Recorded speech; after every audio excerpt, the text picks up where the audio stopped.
Nunca imaginé que escribiría estas palabras, pero hoy mi único hijo me llamó para amenazarme con golpearme si no le daba el PIN de mi tarjeta bancaria. Sí lo leyeron bien. El niño que amamanté, que crié sola durante 29 años mientras trabajaba doble turno en una fábrica textil, me dijo que tenía 1 hora para decidir si le entregaba mi dinero o aprendería lo que realmente significa ser madre. Mi nombre es Marisol Vega. Tengo 71 años y llevo 45 años viviendo en Quito, Ecuador, en el humilde barrio de La Floresta. Soy estadounidense de nacimiento, pero esta tierra se convirtió en mi hogar cuando me casé con Roberto hace casi medio siglo. Y esta mañana, un viernes de noviembre del 2025, mi mundo se derrumbó por completo. Pero antes de contarles sobre esa llamada telefónica que me heló la sangre, necesitan entender cómo llegamos a este punto. Porque las familias no se rompen en un día. Se van agrietando poco a poco, año tras año, hasta que un momento llega. Llegué a Ecuador en 1980, una joven estadounidense de 26 años enamorada perdidamente de Roberto Vega, un ingeniero ecuatoriano que conocí en Miami durante sus estudios de posgrado. Era guapo, inteligente, ambicioso. Me prometió una vida de aventuras en Sudamérica, una casa llena de niños, un futuro brillante juntos. Los primeros años fueron mágicos. Nos casamos en una pequeña ceremonia en Quito con vista a los volcanes. Compramos una modesta casa en La Floresta con el dinero que mis padres nos dieron como regalo de bodas, $15,000, una fortuna en aquellos tiempos. Roberto trabajaba en una firma de construcción. Yo daba clases de inglés a ejecutivos. En 1990 nació David, mi pequeño milagro. Después de 3 abortos espontáneos, finalmente pude sostener a mi bebé en brazos. Lloré durante horas el día que nació, no de tristeza, sino de una alegría tan profunda que dolía. Roberto estaba radiante. Nuestro hijo, decía una y otra vez besándole la frente. Nuestro David. Los primeros 6 años de la vida de David fueron perfectos. Éramos una familia feliz. Roberto trabajaba mucho, sí, pero siempre llegaba a casa para la cena. Los fines de semana íbamos al Parque La Carolina. Le enseñamos a David a andar en bicicleta en el Parque Metropolitano. Celebrábamos cada cumpleaños con pastel de chocolate casero y globos de colores. Y entonces todo cambió. Era el 14 de marzo de 1996. David tenía 6 años y 2 meses. Yo tenía 42 años. Recuerdo cada detalle de ese día como si hubiera ocurrido esta mañana. Desperté y Roberto ya no estaba en la cama. No era inusual. A veces salía temprano al trabajo. Pero cuando bajé a la cocina vi el sobre blanco sobre la mesa del comedor. Mi nombre escrito con su letra inclinada, Marisol. Dentro una carta de una sola página. No voy a mentir, todavía recuerdo cada palabra. Marisol, perdóname. No puedo seguir con esto. La responsabilidad de ser esposo y padre es más de lo que puedo soportar. Necesito irme. No me busques. Cuida bien de David. Lo siento. Roberto. Eso fue todo. 32 palabras que destruyeron nuestra familia. No lloré inmediatamente. Primero vino la incredulidad. Releí la carta 10, 20, 30 veces. Seguramente era una broma. Seguramente llegaría por la tarde riendo diciendo que solo necesitaba asustarme un poco. Pero no llegó esa tarde, ni esa noche, ni nunca más. Llamé a su oficina. El señor Vega renunció ayer, me dijeron. Llamé a su hermano en Guayaquil. No sé nada, Marisol. Lo siento. Llamé a la policía. Señora, un hombre tiene derecho a irse. No es un crimen. Durante 2 semanas viví en una niebla. ¿Cómo le explicas a un niño de 6 años que su papá se fue y no va a volver? David me preguntaba todos los días, ¿cuándo viene papi? Y yo no sabía qué responder. Finalmente una noche me senté con David en su cama y le dije la verdad. Bueno, una versión de la verdad que un niño pequeño pudiera entender. Papi tuvo que irse muy lejos por el trabajo, mi amor, y no puede volver por mucho tiempo. ¿Cuánto tiempo, mami? No lo sé, cariño. Tal vez mucho tiempo. David lloró esa noche, y yo lloré con él. Pero después de esa noche tomé una decisión: no iba a permitir que la ausencia de Roberto destruyera a mi hijo. Iba a ser madre y padre. Iba a darle a David todo lo que necesitara. Iba a ser suficiente para los dos. Las primeras semanas después de que Roberto se fuera fueron las más difíciles de mi vida. Tuve que enfrentar la realidad brutal de mi situación. Era una mujer de 42 años estadounidense en Ecuador con un niño pequeño que mantener. No tenía título universitario completo. Mi español era bueno, pero no perfecto. Las clases de inglés que daba pagaban bien, pero no lo suficiente para cubrir la hipoteca, la comida, los servicios, la escuela de David, todo. Entonces hice lo que tenía que hacer. Conseguí un segundo trabajo. Durante el día trabajaba en la fábrica textil Tejidos Andinos como supervisora de calidad. El trabajo era agotador, 8 horas de pie revisando costuras, verificando telas, manejando quejas. Pero pagaba $850 al mes, un salario decente en aquellos tiempos. Por las tardes de 6 p.m. a 9 p.m. daba clases de inglés en un instituto privado, otras $400 al mes. Los fines de semana hacía costuras a domicilio. Arreglaba vestidos de novia, confeccionaba cortinas, bordaba manteles, lo que fuera necesario. Otros $200 al mes. Total $1,450 al mes. La hipoteca era $600. Comida y servicios $500. Escuela de David $200. Quedaban $150 para emergencias, ropa, medicina, todo lo demás. Vivíamos justos, muy justos, pero vivíamos. David nunca pasó hambre. Siempre tuvo zapatos nuevos cuando los necesitaba. Nunca faltó a la escuela porque no pudiera pagar la mensualidad. Le compré una bicicleta para su 7º cumpleaños, ahorrando $5 a la semana durante 6 meses. ¿Cuál fue el costo para mí?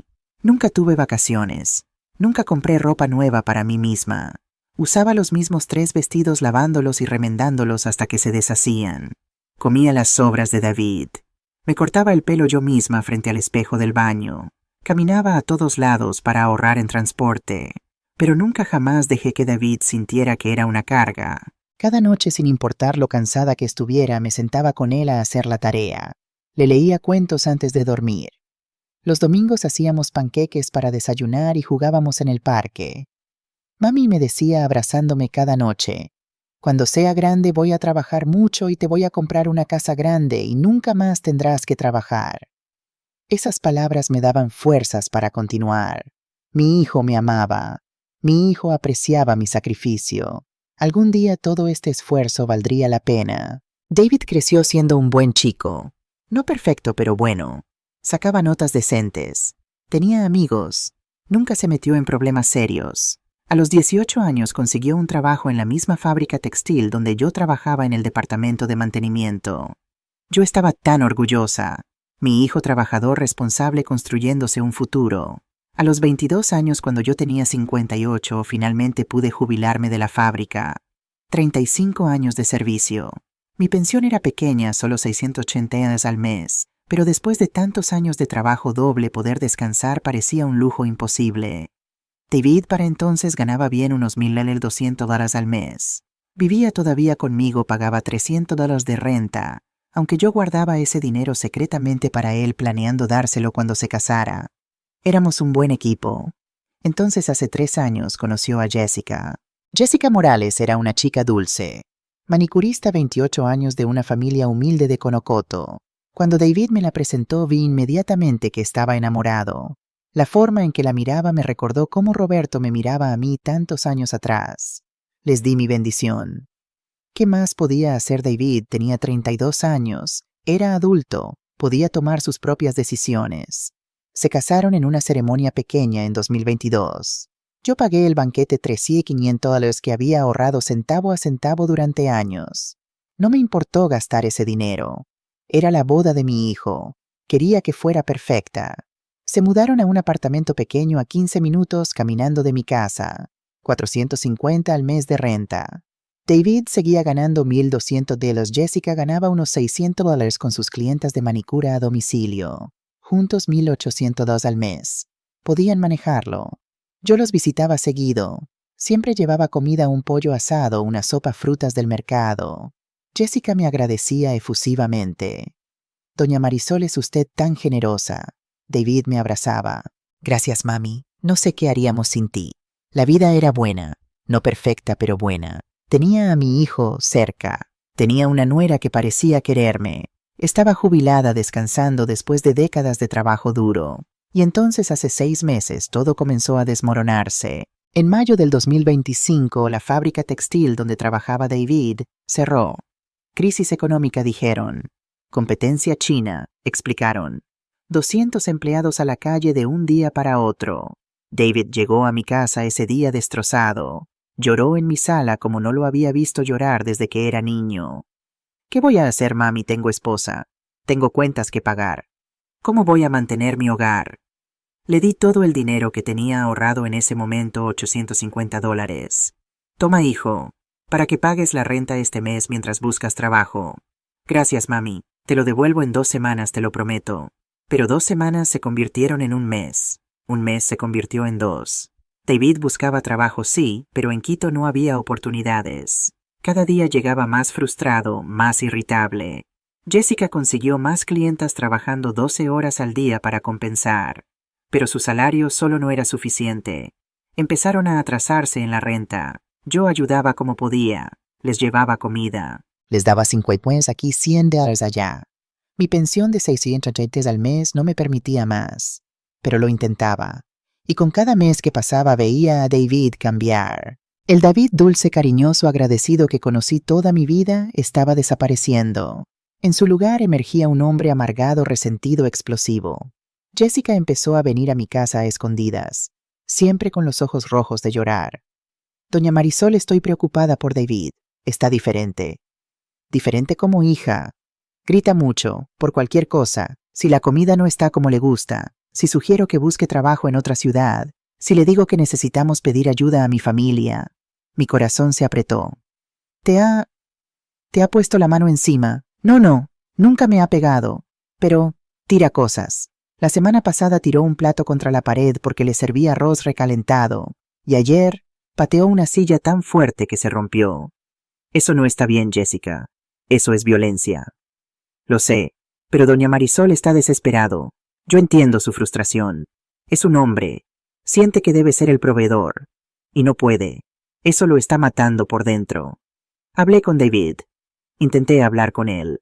Le ofrecí que se mudara conmigo temporalmente para ahorrar dinero. Le sugerí que buscara ayuda psicológica. Le pregunté si necesitaba más dinero. Explotó. Mami, no necesito tu caridad. Necesito un trabajo. Necesito ser un hombre, no un niño que depende de su madre. David no es caridad. Es familia ayudándose mutuamente. Tú no entiendes. Toda mi vida te he visto trabajar como esclava para mantenerme. Y ahora yo no puedo ni mantener a mi propia esposa. Soy un fracaso. Era imposible razonar con él. Salía de mi casa dando portazos. Dejaba de contestar mis llamadas durante días. Jessica me mantenía informada. Me contaba que David había empezado a revisar sus cosas buscando dinero, que había tomado los $200 que ella tenía guardados para emergencias sin preguntarle, que cuando ella protestó él gritó, «Entre esposo y esposa no hay secretos de dinero». Y entonces empezó con las preguntas sobre mí. «Mami», me decía en sus visitas poco frecuentes, «¿cuánto tienes ahorrado?» «Poquito, hijo, ya sabes que mi pensión es pequeña». «Pero debes tener algo guardado. Trabajaste 35 años en la fábrica. Seguro tienes un fondo de emergencia». «Lo que tengo es para mis medicinas, David. Tengo 71 años. Necesito tener algo por si me enfermo». Veía la frustración en sus ojos. No me creía. Pensaba que le estaba ocultando dinero. La verdad era que sí tenía algo ahorrado. Unos $4,200 en total. Era todo lo que me quedaba después de pagar mi boda, ayudarle con la suya, darle dinero estos últimos 6 meses. Era mi red de seguridad. Si me enfermaba gravemente, si necesitaba una operación, si pasaba algo inesperado. Esos $4,200 eran todo lo que tenía entre mí y la indigencia total. Pero a David le parecía que $4,200 era una fortuna. En su mente desesperada esa cantidad podría resolver todos sus problemas. Y eso me trae a esta mañana. Viernes 28 de noviembre del 2025. Desperté a las 6 a.m. como siempre. Tomé mis medicinas para la presión arterial. Preparé café. Me senté en la sala a clasificar ropa vieja que pensaba donar a la parroquia este fin de semana. Eran las 10:45 de la mañana cuando sonó el teléfono. Reconocí el número de David. Respondí con una sonrisa, esperando escuchar a mi hijo preguntando si podía pasar a almorzar. Lo que escuché fue una voz que apenas reconocí. «Mami, necesito que me des el PIN de tu tarjeta bancaria». No era un saludo. No era un «¿Cómo estás, mami?». Era una demanda directa sin preámbulo. «Buenos días, hijo. ¿Está todo bien?». «No, todo no está bien. Jessica tiene una entrevista de trabajo mañana. Importante. En una empresa de cosméticos podría ser gerente de tienda, pero necesita ropa profesional. No tiene nada apropiado para usar. Necesito comprarle un traje, zapatos, cartera. Necesito dinero. David, mi amor, sabes que mi pensión ya se gastó este mes. Pagué el agua, la luz, la comida. Me quedan apenas 50 hasta el próximo pago. Pero tienes tarjeta bancaria. Puedes sacar dinero del cajero. Mi estómago se apretó. Hijo, mi tarjeta está en el límite de sobregiro. Ya saqué 50 extra el mes pasado para ayudarles. El banco no me va a dar más. Hubo un silencio. Entonces su voz cambió. Se volvió dura, fría. Mami, sé que tienes dinero ahorrado. Siempre has tenido dinero guardado. Deja de mentirme. No te estoy mintiendo, David. Lo poco que tengo es para emergencias médicas. Tengo 71 años. ¿Qué pasa si me enfermo? ¿Qué pasa si necesito ir al hospital? Lo que pasa es que tu hijo necesita ayuda ahora. Jessica necesita ese trabajo. Necesitamos esa ropa y tú estás aquí sentada en tu casa con dinero escondido, negándote a ayudarnos. Nunca en 35 años de criarlo sola había escuchado a David hablarme de esa manera. David, por favor, cálmate. Entiendo que estás frustrado, pero... No entiendes, nunca has entendido. Toda mi vida me has dicho cuánto sacrificaste por mí, cuánto trabajaste, cuánto sufriste. Y ahora que yo te pido ayuda me dices que no. No te estoy diciendo que no, hijo. Te estoy diciendo que no tengo lo que me pides. Si tuviera, te lo daría. Siempre te he dado todo lo que he tenido. Mentirosa. Esa palabra me atravesó como un cuchillo. ¿Qué dijiste? Dije que eres una mentirosa, mami. Siempre has tenido dinero escondido. Siempre. Y ahora prefieres ver a tu hijo y tu nuera pasar necesidades antes que soltarlo. Las lágrimas empezaron a rodar por mis mejillas. David, eso no es cierto. Yo nunca... Escúchame bien. Su voz ahora era glacial. Tienes exactamente 1 hora para decidir. Voy a llegar a tu casa al mediodía. Y cuando llegue más te vale que el PIN de tu tarjeta esté escrito en un papel sobre la mesa de la cocina. Porque si no está ahí... Se detuvo. Mi corazón latía tan fuerte que podía escucharlo. ¿Qué, David, si no está ahí? ¿Qué voy? Te voy a enseñar lo que realmente significa ser madre. Colgó. Me quedé sentada sosteniendo el teléfono temblando. Mis manos temblaban tanto que casi se me cae. Mi respiración era superficial, rápida. Sentía que me estaba ahogando. Acababa de pasar eso. Mi hijo, mi David, el bebé que amamanté, el niño que abracé cada noche, el hombre que crié Avia con todo mi amor, acababa de amenazarme. Miré el reloj.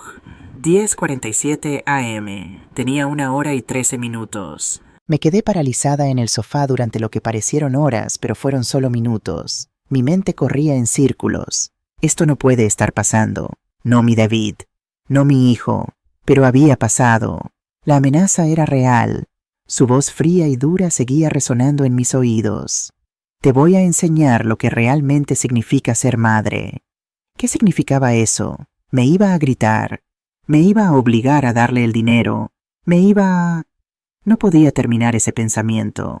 Era demasiado horrible. Pero la verdad era que ya no conocía a este David. El hombre que acababa de amenazarme por teléfono no era el hijo que crié Avia. Era un extraño, y los extraños desesperados son capaces de cualquier cosa. Me levanté con piernas temblorosas. Necesitaba pensar. Necesitaba hacer algo. ¿Pero qué? Caminé a la cocina para tomar agua. Mis manos temblaban tanto que el agua se derramó. Miré mi reflejo en la ventana de la cocina. Una mujer de 71 años, delgada, frágil, con el cabello gris recogido en un moño. Vulnerable. Si David realmente decidía lastimarme físicamente, ¿qué podría hacer yo para detenerlo? Él tenía 35 años. Era fuerte por años de trabajo manual. Yo era una anciana con artritis y presión alta. El pensamiento me aterrorizó tanto que tuve que sentarme. Fue entonces cuando el timbre de la casa de al lado sonó.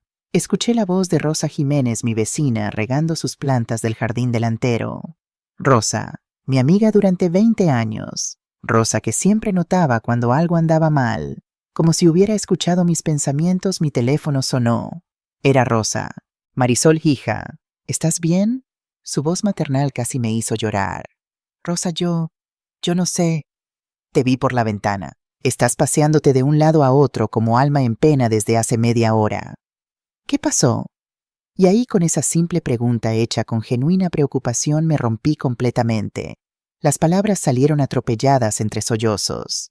Le conté todo. La llamada de David, la amenaza, el ultimátum, la hora límite. Rosa no dijo nada durante mi relato, solo pequeños sonidos de comprensión y horror. Cuando terminé hubo un momento de silencio. Luego, con una voz firme que no admitía discusión, voy para allá, ahora mismo, y voy a llamar a la policía. No, Rosa, no puedo llamar a la policía contra mi propio hijo. Imagínate el escándalo, los vecinos, la vergüenza para David. Si lo arrestan, ¿cómo va a conseguir trabajo después? Yo... Marisol Vega, escúchame muy bien. La voz de Rosa cortó mi pánico.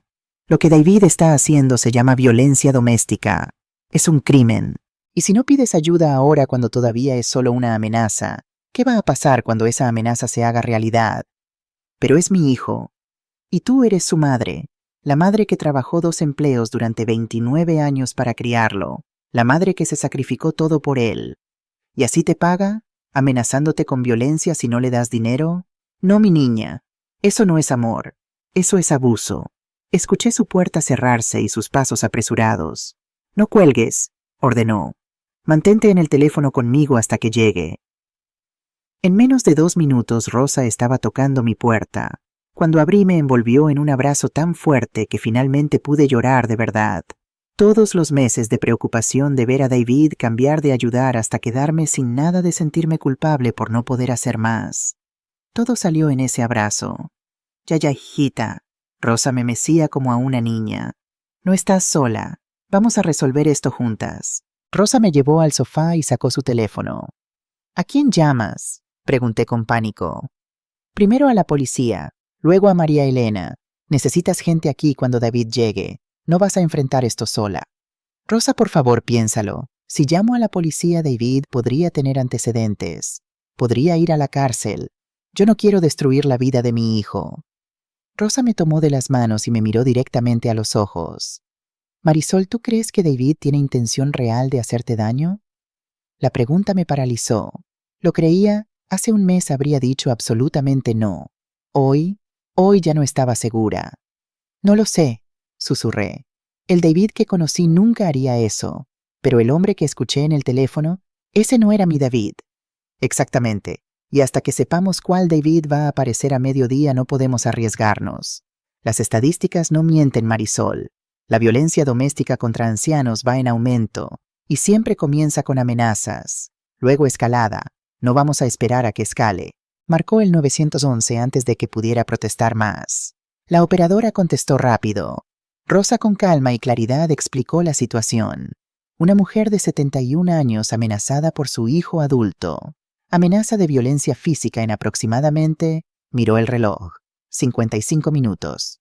Vamos a enviar una unidad de inmediato, dijo la operadora. Por favor, manténganse en la casa con las puertas cerradas.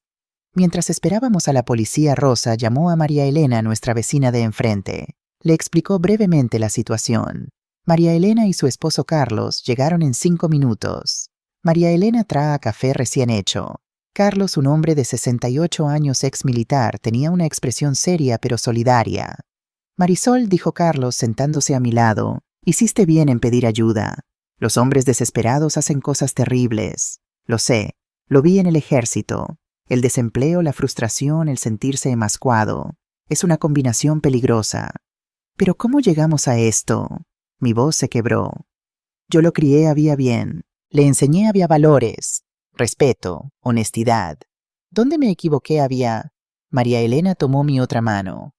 No te equivocaste, hijita. Criaste a tu hijo con amor, pero a veces la vida quiebra a las personas. El desempleo, la presión social, la vergüenza de no poder proveer. Eso puede cambiar a cualquiera. Jessica me dijo que ha estado tirando cosas, golpeando paredes, pero nunca pensé, Javier, que me amenazara a mí. La violencia empieza con objetos, explicó Carlos. Platos, sillas, paredes, luego escala. Es un patrón predecible. Por eso es tan importante detenerlo ahora. A las 11:15 a.m., un vehículo policial se estacionó frente a mi casa. 2 oficiales bajaron. Para mi sorpresa, ambas eran mujeres. Una de unos 40 años, la otra más joven, quizás 30. La mayor se presentó como la oficial Ramírez, la más joven como oficial Torres. Doña Marisol Vega, dijo la oficial Ramírez con una voz profesional pero amable. Entendemos que ha recibido amenazas de su hijo. ¿Puede contarnos exactamente qué pasó? Con Rosa sosteniendo mi mano relaté toda la historia. La oficial Torres tomaba notas en una tableta. La oficial Ramírez escuchaba con atención ocasionalmente haciendo preguntas aclaratorias. Las palabras exactas fueron: te voy a enseñar lo que realmente significa ser madre. Sí, exactamente eso. Y él estableció una hora límite específica. ¿Mediodía? Sí, dijo que si el PIN de mi tarjeta no estaba en un papel sobre la mesa de la cocina cuando llegara. No pude terminar la frase. La oficial Ramírez asintió gravemente. Esto constituye amenaza de violencia doméstica. Es un delito penal en Ecuador, especialmente cuando la víctima es adulta mayor. No quiero que arresten a mi hijo, dije rápidamente. Solo quiero que alguien esté aquí, para que entienda que no puede comportarse así, para protegerme si pierde el control. Entendemos su posición, doña Marisol. Nuestro protocolo es permanecer aquí hasta que su hijo llegue. Intentaremos resolver la situación a través del diálogo, pero si David muestra cualquier signo de agresión física, tendremos que intervenir y llevarlo a la estación. Y si solo grita, si solo está furioso pero no me toca, la oficial Torres habló por primera vez.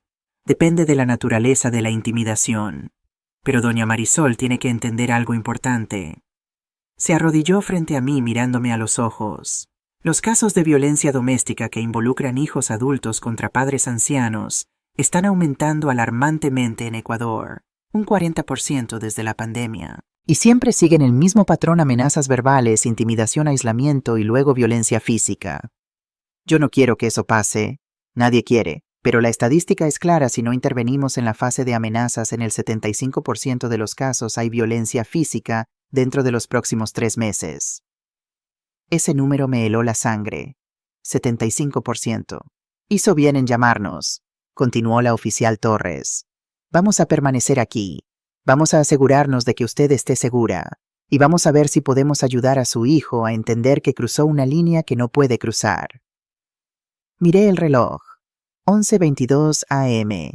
Quedaban 38 minutos. Los siguientes 30 minutos fueron los más largos de mi vida. María Elena preparó más café en mi cocina. Carlos se sentó en el sillón cerca de la ventana vigilando la calle. Rosa permanecía a mi lado sosteniendo mi mano. Las oficiales permanecían profesionales pero accesibles, haciendo preguntas sobre la historia familiar para entender mejor la situación. Les conté sobre Roberto, sobre criando a David sola, sobre los 35 años trabajando sobre el matrimonio con Jessica, sobre el despido de hace 6 meses. ¿En algún momento durante estos 6 meses David solicitó ayuda psicológica?, preguntó la oficial Ramírez. Se lo sugerí varias veces. Se negó rotundamente. Decía que no necesitaba que un extraño le dijera cómo sentirse. Típico, murmuró Carlos. El machismo no permite a los hombres admitir debilidad emocional. ¿Y la esposa Jessica?, preguntó la oficial Torres. Ella ha reportado violencia física, no física, pero me dijo que él tira cosas cuando está enojado. Que rompió una silla la semana pasada. Las oficiales intercambiaron una mirada significativa. Ese es comportamiento previolento clásico, explicó la oficial Ramírez. Destruir objetos es una forma de intimidación, es decir, mira de lo que soy capaz. Es una amenaza implícita. Mi estómago se revolvió. Todo tenía sentido horrible ahora. Las señales habían estado ahí durante meses. Jessica tratando de advertirme sutilmente. David volviéndose más exigente con el dinero. La frustración transformándose en ira. ¿Usted tiene dinero ahorrado?, preguntó la oficial Torres. Un poco, unos 4,200. Es todo mi colchón de seguridad. ¿David sabe de ese dinero? Sospecha. Sigue preguntándome cuánto tengo guardado. No le he dicho la cantidad exacta porque tenía miedo de que me lo pidiera todo. Ese dinero, dijo Rosa firmemente, es tuyo, Marisol. Lo ganaste trabajando durante décadas. No tienes obligación de dárselo a nadie. Pero es mi hijo. Si ese dinero puede ayudarlo... Ayudar y habilitar son 2 cosas diferentes, interrumpió Carlos. Si le das ese dinero bajo amenaza, ¿qué le estás enseñando? Que la violencia funciona. Que si te intimida obtiene lo que quiere. ¿Y qué pasa en 3 meses cuando se gaste ese dinero? Volverá a amenazarte. Escalará la violencia. Tenía razón. En mi corazón sabía que tenía razón, pero era tan difícil. Era mi hijo, mi bebé. 11:45 a.m. 15 minutos, anunció Carlos desde la ventana. Mi corazón empezó a latir más rápido. Las manos me sudaban. Sentía náuseas. Doña Marisol, dijo suavemente la oficial Ramírez. Cuando David llegue, queremos que permanezca sentada aquí en la sala. Nosotras vamos a estar visibles desde el momento en que entre. Queremos que él sepa inmediatamente que no está solo con usted. Y si se pone furioso por ver a la policía, es posible, pero es mejor que se ponga furioso con nosotras presentes que solo con usted. 11:50 a.m. Rosa apretó mi mano. Respira, hijita. Respira profundo. Intenté respirar. Inhalé lentamente. Exhalé. Mi pecho estaba tan apretado que dolía. 11:55 a.m. Un carro se estacionó frente a mi casa. Escuché puertas cerrarse. Es él, dijo Carlos. Me levanté instintivamente. Rosa me detuvo. Siéntate, deja que ellas manejen esto. Las oficiales se pusieron de pie, posicionándose cerca de la puerta, y entonces sonó el timbre. La oficial Ramírez me miró. ¿Quiere que abramos nosotras o prefiere usted yo? Dije con voz temblorosa. Es mi casa, mi hijo. Caminé hacia la puerta con piernas que apenas me sostenían. Cada paso parecía pesar 1000 kilos. Detrás de mí sentía la presencia protectora de las oficiales de Rosa, de María Elena y Carlos. Tomé el picaporte. Respiré profundo. Abrí. David estaba ahí, pero no estaba solo. Detrás de él estaba Jessica con los ojos hinchados y rojos de llorar. Y detrás de Jessica, mi corazón se detuvo. Había un hombre mayor, probablemente de unos 70 años, con cabello completamente plateado, vestido con pantalones de vestir y una camisa azul. Era alto, delgado, con arrugas profundas alrededor de ojos que una vez conocí tan bien. No podía ser. «Hola, Marisol», dijo el hombre con una voz que no había escuchado en 29 años. Era Roberto. Todo parecía moverse en cámara lenta. David miraba entre mi cara y el interior de mi sala, donde claramente podía ver a las 2 oficiales de policía uniformadas. Su expresión pasó de determinación a confusión, a algo que parecía miedo. Jessica sollozaba en silencio, secándose los ojos con un pañuelo arrugado. ¿Y Roberto?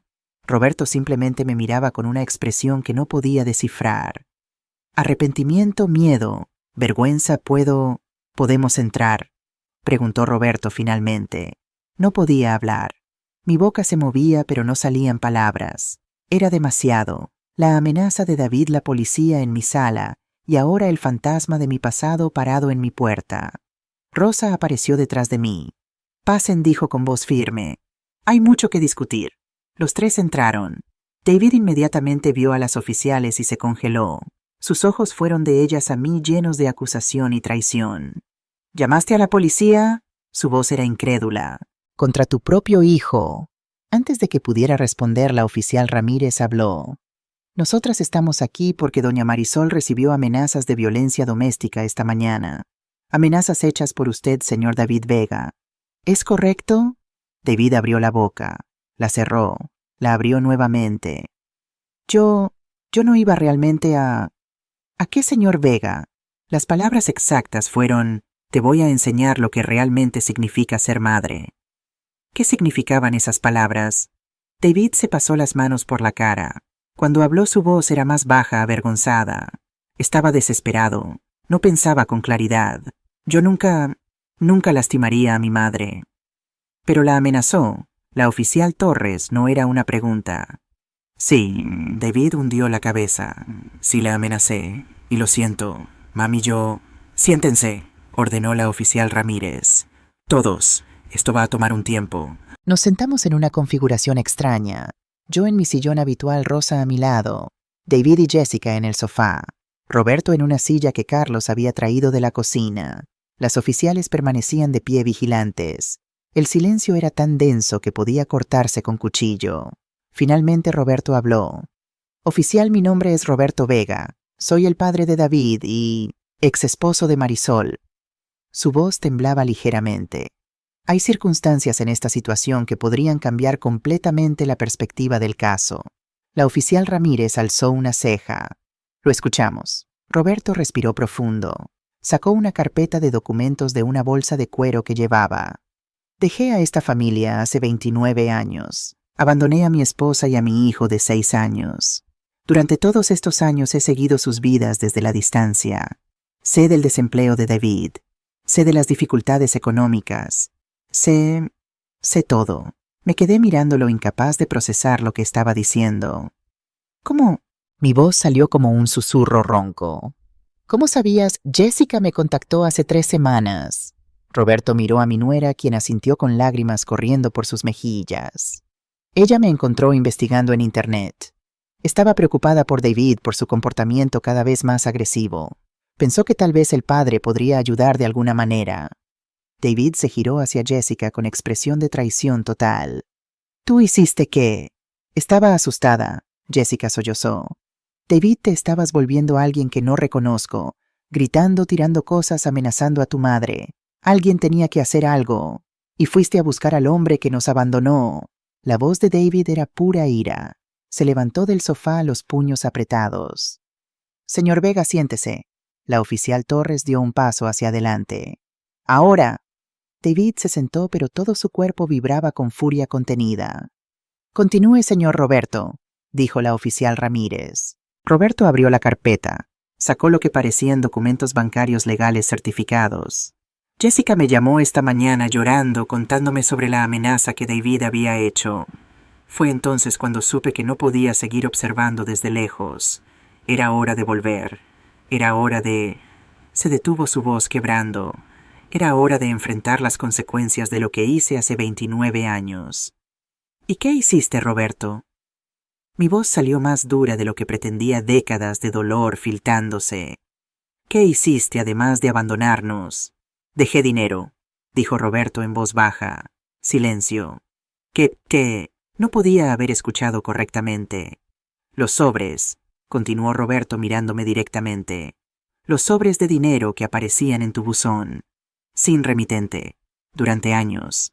Desde 2010 hasta 2020. ¿Los recuerdas? Mi mente corrió hacia atrás. Sí recordaba. Durante una década ocasionalmente encontraba sobres con dinero en mi buzón.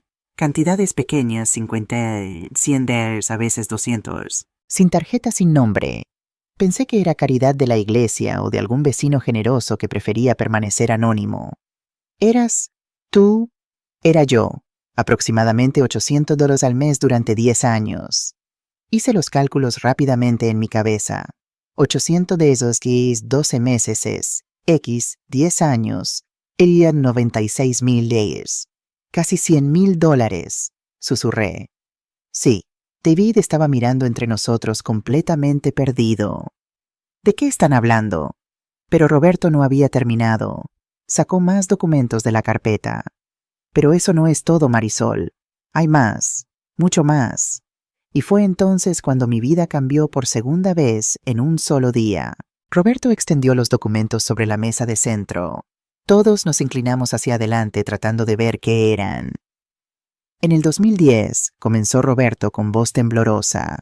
Después de años trabajando en Miami, comencé una empresa de construcción. Pequeña al principio, pero creció. Rápido. Miami, interrumpí. ¿Estuviste en Miami todo este tiempo? Al principio sí, luego me mudé a Cuenca hace 15 años, pero déjame explicar todo en orden. Respiró profundo. Para el 2015 mi empresa había crecido considerablemente. Construíamos edificios residenciales, centros comerciales. Ganamos contratos grandes. En el 2015 vendí la empresa por $2.1 millones. El silencio en la sala era absoluto. Incluso las oficiales parecían sorprendidas. 2 millones. David apenas podía articular las palabras. Después de impuestos y deudas me quedaron aproximadamente 1.5 millones limpios. Roberto sacó un documento legal grueso. De esa cantidad puse $850,000 en un fideicomiso discrecional. En Miami, a tu nombre, Marisol. Sentí que el piso se movía debajo de mí. Eso es imposible. Me habrían notificado. Los bancos, los abogados, alguien... No necesariamente, intervino la oficial Ramírez, quien había estado mirando los documentos. Un fideicomiso discrecional permite que el fideicomitente mantenga el control sobre cuándo y cómo el beneficiario es contactado. Es perfectamente legal, aunque poco común. Roberto asintió. Contraté a un abogado especialista en fideicomisos en Miami. Las instrucciones eran claras. Marisol solo sería contactada bajo 2 circunstancias. 1, si yo lo autorizaba personalmente. 2, si ella enfrentaba una emergencia médica seria o crisis de vivienda que requiriera más de $10,000. ¿Y por qué nunca? Mi voz se quebró. ¿Por qué nunca me contactaron? ¿Por qué nunca di la autorización? ¿Y por qué? Roberto bajó la mirada avergonzado, porque el abogado me informaba de tu situación regularmente. Sabía que estabas manejándote, que eras fuerte, que no necesitabas, que pensaba que no necesitabas, que no necesitaba. La voz me salió como un grito que sorprendió a todos, incluyéndome a mí. Me puse de pie temblando de una ira que había estado conteniendo durante décadas. No necesitaba a Roberto, trabajé 12 horas al día durante 30 años. Comía las sobras de la comida de David para ahorrar dinero. Usaba la misma ropa hasta que se deshacía porque no podía comprar nueva. Caminaba 2 horas para ahorrar 0,50 de bus. Las lágrimas corrían por mi rostro, pero no eran de tristeza. Eran de furia pura. ¿Y me estás diciendo que había $850,000 con mi nombre durante los últimos 10 años mientras yo me mataba trabajando? Rosa me sujetó por los hombros tratando de calmarme, pero no podía parar. Dejé que David creciera sintiéndose culpable por mi sacrificio. Dejé que desarrollara toda esta presión psicológica de tener que pagarme por criarlo. Y todo ese sufrimiento fue innecesario. Me dejé caer de nuevo en el sillón sollozando incontrolablemente. Toda mi vida adulta había sido definida por la lucha financiera, por el cansancio, por el sacrificio, y ahora descubría que no tenía que haber sido así. $850,000. La voz de David era un rugido. Se levantó del sofá tan violentamente que lo empujó hacia atrás. $850,000 y mi madre trabajó como esclava toda mi infancia. Se giró hacia Roberto con los puños cerrados. Tú hijo de puta, la dejaste sufrir, me dejaste crecer pobre. ¿Para qué? Para sentirte bien contigo mismo por ayudar desde lejos. Señor Vega, siéntese ahora. La oficial Torres se interpuso entre David y Roberto. No voy a advertirle de nuevo, pero David estaba fuera de control. Toda mi vida, toda mi maldita vida me sentí culpable, viendo a mi madre cansada, agotada, envejeciendo antes de tiempo, y tú tenías el dinero para evitarlo. Yo sé. Roberto también se había levantado con lágrimas en los ojos. Lo sé, he vivido con esa culpa cada día durante 29 años. Por eso puse ese dinero ahí. Pensé que estaba ayudando. Ayudar habría sido quedarte, David gritó. Ayudar habría sido ser un padre, no enviar dinero anónimo como si fuéramos tu proyecto de caridad. Estaba muriendo. El grito de Roberto cortó el aire como un cuchillo. Todos nos quedamos congelados. Que Jessica fue la primera en hablar. Roberto se dejó caer en su silla de repente, pareciendo mucho más viejo que sus 70 años. Por eso me fui, Marisol. Por eso abandoné a mi familia sin explicación. Su voz era apenas un susurro ahora. En febrero de 1996 me diagnosticaron glioblastoma, cáncer cerebral, etapa 4. Me dieron 6 meses de vida, 8 si tenía suerte. El silencio que siguió era diferente a todos los demás. No era tenso o incómodo, era el silencio del shock absoluto. Cáncer. Mi voz sonaba pequeña, lejana. Empecé a tener dolores de cabeza severos en enero, pérdida de visión. El médico me mandó a hacer un CT scan. Encontraron un tumor del tamaño de una pelota de golf en el lóbulo frontal. Roberto sacó un papel amarillento de la carpeta. Era un reporte médico del Hospital Metropolitano de Quito, fechado el 8 de febrero de 1996. La oficial Ramírez lo tomó, leyó y asintió. Esto parece legítimo. El oncólogo fue directo, continuó Roberto. No había cura. La cirugía era demasiado riesgosa, el tumor estaba en una zona muy delicada. La quimioterapia y radiación podrían extender mi vida algunos meses, pero la calidad de vida sería terrible. Dolores constantes, náuseas, pérdida de memoria, deterioro cognitivo. Miró hacia mí con ojos llenos de lágrimas. Tenía 41 años, Marisol. Tú tenías 42. David tenía 6. Y yo estaba muriendo. ¿Y por qué no me lo dijiste? Las palabras salieron como un susurro roto, porque pensé que sería más fácil para ti odiarme que verme morir lentamente. Pensé que si me iba sin explicación podrías enojarte conmigo, seguir adelante con tu vida, rehacer tu futuro. Pero si te quedabas conmigo por obligación viendo cómo me deterioraba cuidando a un moribundo mientras criabas a un niño pequeño. Se cubrió la cara con las manos. Pensé que te estaba liberando. ¿Liberando? La palabra salió amarga. Roberto, pasé 29 años odiándote. 29 años diciéndole a David que su padre era un cobarde que nos abandonó. 29 años. No pude continuar. Jessica habló suavemente. Pero usted no murió, señor Roberto. ¿Qué pasó? Roberto se limpió los ojos y continuó. Fui a Miami a morir. Tenía un primo allá que me dijo que me quedara con él, que pasara mis últimos meses en paz. Pero mi primo, él no aceptaba que no hubiera esperanza. Me arrastró a Johns Hopkins en Baltimore, a especialistas, a segundas, terceras opiniones. Y encontraron algo, adivinó Carlos. Encontraron un tratamiento experimental, un protocolo de radiocirugía con un medicamento nuevo todavía en fase de pruebas. Era riesgoso. Había una probabilidad del 30% de que me matara más rápido. Pero era eso o esperar la muerte segura. Así que lo intentaste, dijo María Elena. Lo intenté, y contra todo pronóstico, funcionó. El tumor se redujo. En 6 meses estaba en remisión. 1 año después apenas quedaba tejido cicatricial.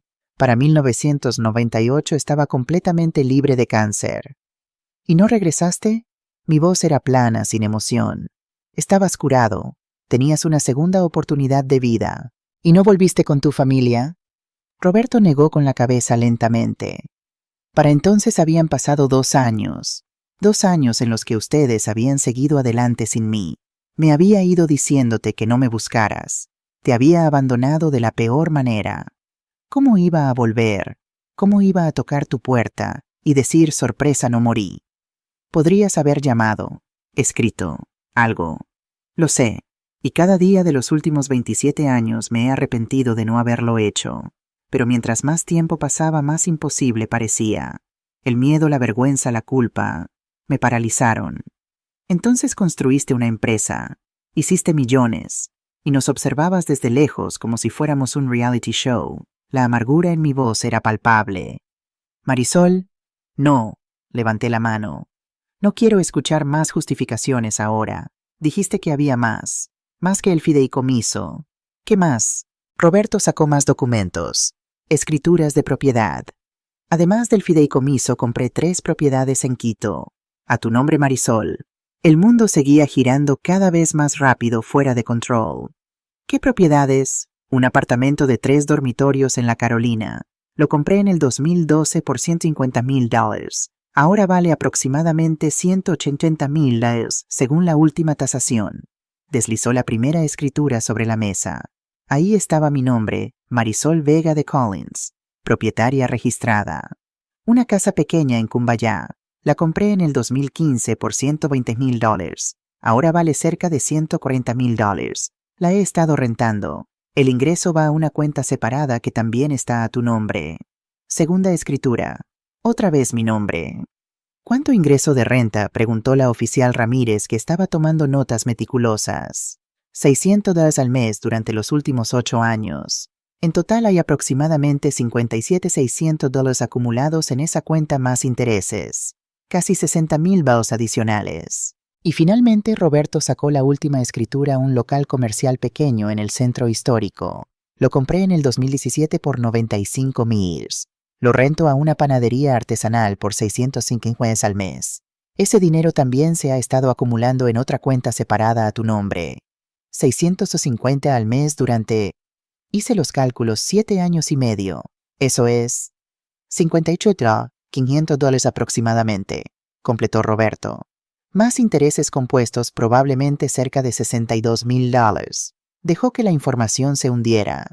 Entonces en total, Marisol, tienes $850,000 en el fideicomiso, que con intereses ahora es aproximadamente $1,973,000.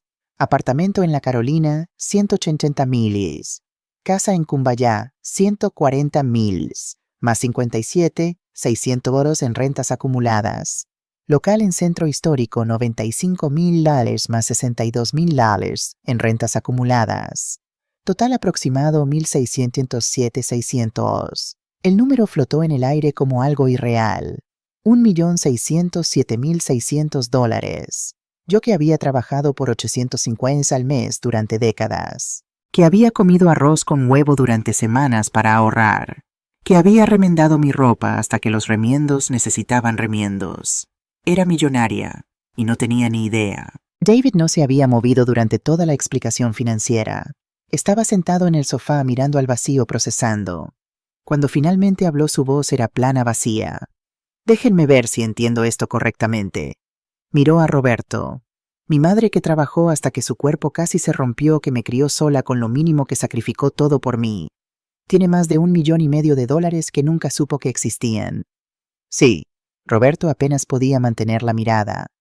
Y yo, David se rió, pero no había humor en el sonido. Yo amenacé de muerte esta mañana por el PIN de una tarjeta que tiene tal vez 50 horas de sobregiro disponible. Se cubrió la cara con las manos. Dios mío, ¿qué he hecho? Jessica puso una mano en su hombro, pero él se apartó. No me toques, soy un monstruo. Soy exactamente lo que pensaba que era. Un fracaso, un inútil, un hijo de mierda que amenaza a su propia madre por dinero que ni siquiera existe. David, empecé. ¿Y sabes qué es lo más enfermo de todo? Levantó la mirada hacia mí con ojos rojos. Que parte de mí todavía está enojado contigo. Parte de mí todavía piensa, si tuvieras ese dinero podrías haberme ayudado hace meses. Como si fuera tu obligación. Como si te debiera tu propio dinero. Se levantó tambaleándose. Estoy enfermo. Hay algo roto dentro de mí. Señor Vega, la oficial Ramírez habló con firmeza pero no sin compasión.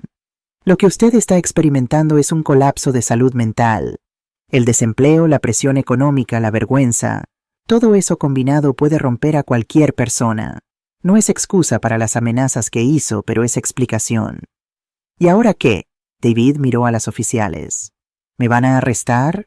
Antes de que las oficiales pudieran responder, Jessica se levantó. Hay algo más que todos necesitan saber.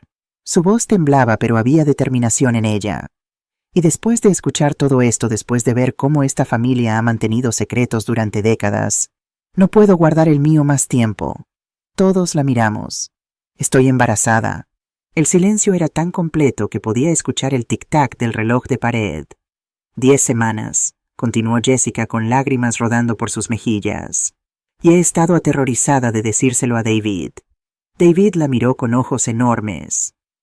¿Por qué tendrías miedo? ¿Por qué? Jessica se rió amargamente. Porque estás furioso todo el tiempo. Porque rompes cosas. Porque gritas. Porque esta mañana amenazaste a tu madre. ¿Cómo iba a traer un bebé al mundo con un padre que actúa así? Se giró hacia mí. Llamé al señor Roberto hace 3 semanas, doña Marisol, cuando encontré su información en Facebook.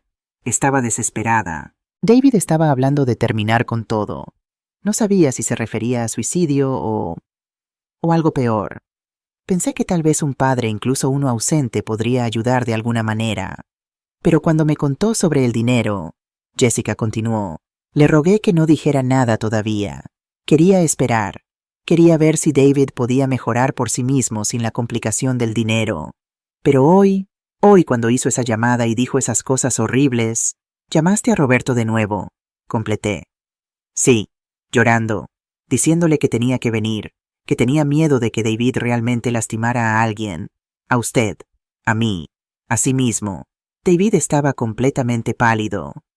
Jessica, yo no sabía. ¿Cómo ibas a saber si nunca hablamos? Si cada vez que trato de hablar contigo sobre tus sentimientos explotas. Si cada conversación sobre dinero termina en gritos. Si estoy caminando en cáscaras de huevo constantemente tratando de no provocarte. Jessica se abrazó a sí misma. No quiero criar a un bebé en un hogar donde tengo miedo. No quiero que mi hijo crezca pensando que es normal que papá tire platos o rompa sillas o amenace a la abuela. Yo nunca. David se detuvo. Dios mío, tú tienes razón. Tú tienes toda la razón. Se dejó caer de rodillas frente a Jessica. Lo siento tanto. No sabía que estabas embarazada, pero eso no importa. No debería haber actuado así de todas formas. Tú no deberías tener que tener miedo de mí. Nunca. Jessica lo miraba llorar con su propia cara inundada de lágrimas. No sé si puedo confiar en que cambiarás, David. No sin ayuda real. No solo promesas. Fue entonces cuando David dijo algo que nos sorprendió a todos. Yo sabía sobre el fideicomiso. El shock fue eléctrico. Jessica retrocedió. Yo me quedé sin aliento. Hasta Roberto parecía sorprendido. ¿Qué? Susurré. David se levantó lentamente secándose la cara. El mes pasado, hace 5 semanas exactamente, llegué a tu casa cuando no estabas. Iba a dejarte unas frutas que Jessica había comprado. Vi el camión de correo dejar una carta certificada en tu buzón. La tomé para dártela cuando llegaras. Se rió amargamente. Pero era de un bufete de abogados en Miami, Abrams and Associates, y estaba mal cerrada. El sobre se había abierto un poco durante el transporte, y yo la abrí. David, mi voz era apenas audible. Era una notificación del fideicomiso. Decía que había $873,000 en una cuenta a tu nombre, que el benefactor original Roberto Vega había instruido contactarte, que necesitabas firmar ciertos documentos para acceder a los fondos. ¿Y qué hiciste con esa carta?, preguntó la oficial Torres con voz dura. La guardé. Está en mi apartamento, en mi cajón de ropa interior. David me miró con vergüenza absoluta. Pensé que me estabas mintiendo, que habías sabido del dinero todo este tiempo y me lo estabas ocultando. Pensé que tal vez querías guardarlo todo para ti, que no confiabas en mí con la información. Así que todo este tiempo... Rosa habló por primera vez en varios minutos. Todo este tiempo que Marisol te estaba ayudando con sus últimos $, ¿tú pensabas que ella tenía casi 1 millón escondido? Sí, la palabra salió pequeña, avergonzada. Y cuando llamé esta mañana pidiendo el PIN en mi cabeza distorsionada, pensaba, si me da el PIN probaré que tiene dinero fácilmente accesible. Si no me lo da, confrontaré sobre el fideicomiso. Pero el fideicomiso está en Miami, señaló Carlos. No tiene nada que ver con su tarjeta bancaria local. Lo sé, no estaba pensando con lógica, estoy roto. La oficial Ramírez cerró su libreta. Señor David Vega, por las amenazas realizadas esta mañana, usted necesita venir con nosotras a la estación de policía para hacer una declaración formal. La fiscal decidirá si presenta cargos. David asintió. Lo entiendo, lo merezco. Esperen, dije levantándome. ¿Él va a ir a la cárcel? Eso depende de la fiscal y de usted, doña Marisol. Como víctima, su testimonio pesará enormemente. Si desea presentar cargos formales, él podría enfrentar hasta 6 meses de prisión por amenazas de violencia doméstica contra adulto mayor.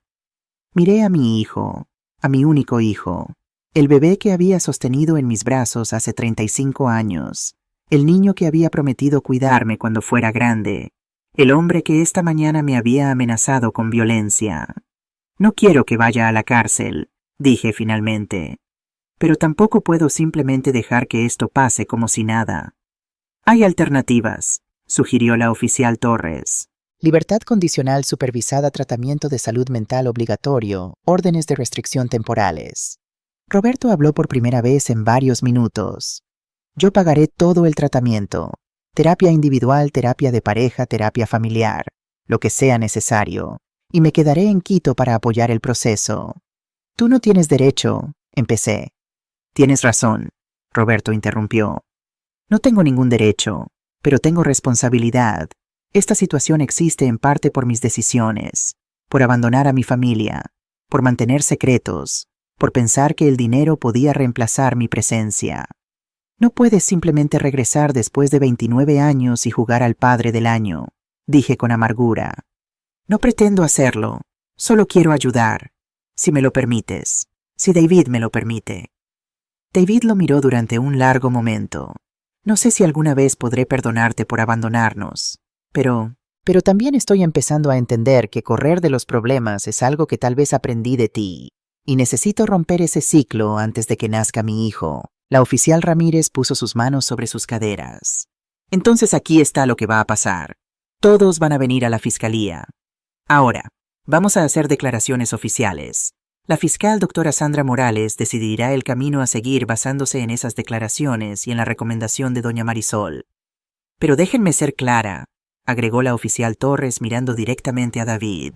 Una amenaza de violencia doméstica es un delito grave. No va a desaparecer porque haya dinero de por medio o porque su padre regresó. Habrá consecuencias. David asintió. Entiendo. Doña Marisol, la oficial Ramírez, se dirigió a mí. ¿Se siente segura viniendo con nosotros a la estación? ¿O prefiere que alguien más la acompañe? Voy con ella, Rosa dijo inmediatamente. Nosotros también, agregó María Elena tomando la mano de Carlos. Miré a mi pequeña comunidad que se había formado en mi sala en las últimas 2 horas. Vecinos que habían dejado todo para apoyarme. Policías que trataban mi caso con seriedad y compasión. Y luego miré a mi familia rota, mi hijo, que necesitaba ayuda desesperadamente, mi nuera embarazada y asustada, mi exesposo que había reaparecido del pasado con revelaciones imposibles. Vamos, dije finalmente. Vamos a resolver esto de la manera correcta, con la ley, con profesionales, con todo hecho apropiadamente. Mientras nos preparábamos para salir, Roberto se acercó a mí con cautela. Marisol, sé que no tengo derecho a pedirte nada, pero podemos hablar en privado, en algún momento, sobre todo, sobre los últimos 29 años.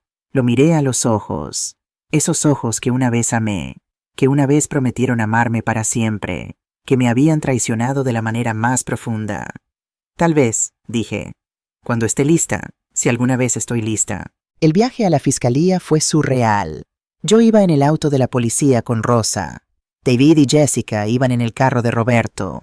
María Elena y Carlos nos seguían en su vehículo. Rosa sostenía mi mano mientras veíamos pasar las calles familiares de Quito. ¿Cómo te sientes?, preguntó suavemente. No lo sé. Era la verdad. Hace 3 horas pensaba que mi mayor problema era un hijo desempleado que necesitaba ayuda. Ahora descubro que soy millonaria, que mi exesposo no nos abandonó por cobardía, sino por cáncer, que mi hijo sabía sobre el dinero, y aún así me amenazó que voy a ser abuela. Me reí, pero sonaba histérico.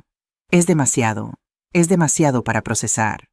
Lo sé, hijita, pero lo vas a procesar, paso a paso, con ayuda.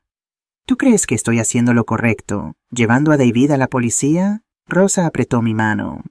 Creo que lo amas lo suficiente como para no permitirle que siga este camino destructivo.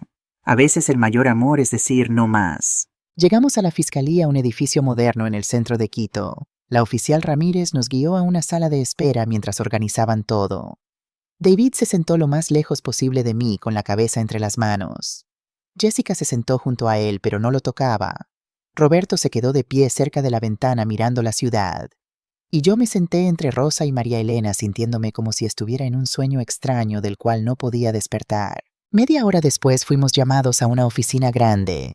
Detrás del escritorio estaba la doctora Sandra Morales, una mujer de unos 50 años con cabello corto y una expresión seria, pero no sin compasión.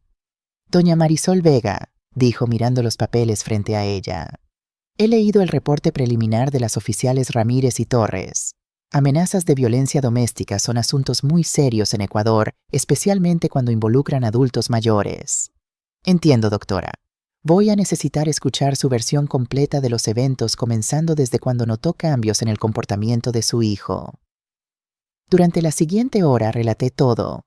Los 6 meses desde que David perdió su trabajo, el cambio gradual en su personalidad, las ayudas económicas que le di, las quejas de Jessica sobre su comportamiento, y finalmente la llamada de esta mañana. La doctora Morales tomaba notas meticulosas. Ocasionalmente hacía preguntas aclaratorias. Las palabras exactas fueron: te voy a enseñar lo que realmente significa ser madre. Sí, y usted las interpretó como una amenaza física. Sí, su tono era frío, controlado, como si hubiera tomado una decisión y nada lo haría cambiar de opinión. En algún momento previo a esta mañana su hijo la había amenazado físicamente. No directamente a mí, pero Jessica me dijo que tiraba cosas, que había roto muebles. La doctora Morales hizo más anotaciones. Violencia contra objetos es típicamente un precursor de violencia contra personas. Es una forma de intimidación y control. Luego fue el turno de David. Lo vi entrar a la oficina de la fiscal con los hombros caídos, derrotado. 20 minutos después salió con los ojos rojos de llorar. Jessica fue la siguiente, luego Roberto. Finalmente las oficiales Ramírez y Torres dieron su testimonio profesional. Después de casi 3 horas, la doctora Morales nos reunió a todos nuevamente en su oficina. He considerado cuidadosamente todos los testimonios, comenzó la doctora Morales. Señor David Vega, lo que usted hizo constituye un delito grave bajo la ley ecuatoriana. Las amenazas de violencia doméstica contra un adulto mayor pueden resultar en hasta 2 años de prisión. David asintió aceptando su destino. Sin embargo, continuó la fiscal, también considero las circunstancias atenuantes. Su historial limpio, la crisis de salud mental evidente, el testimonio de su esposa sobre su comportamiento previo, y más importante, la petición de la víctima de buscar rehabilitación sobre castigo. Miró hacia mí. Doña Marisol ha dejado claro que desea que su hijo reciba ayuda, no encarcelamiento.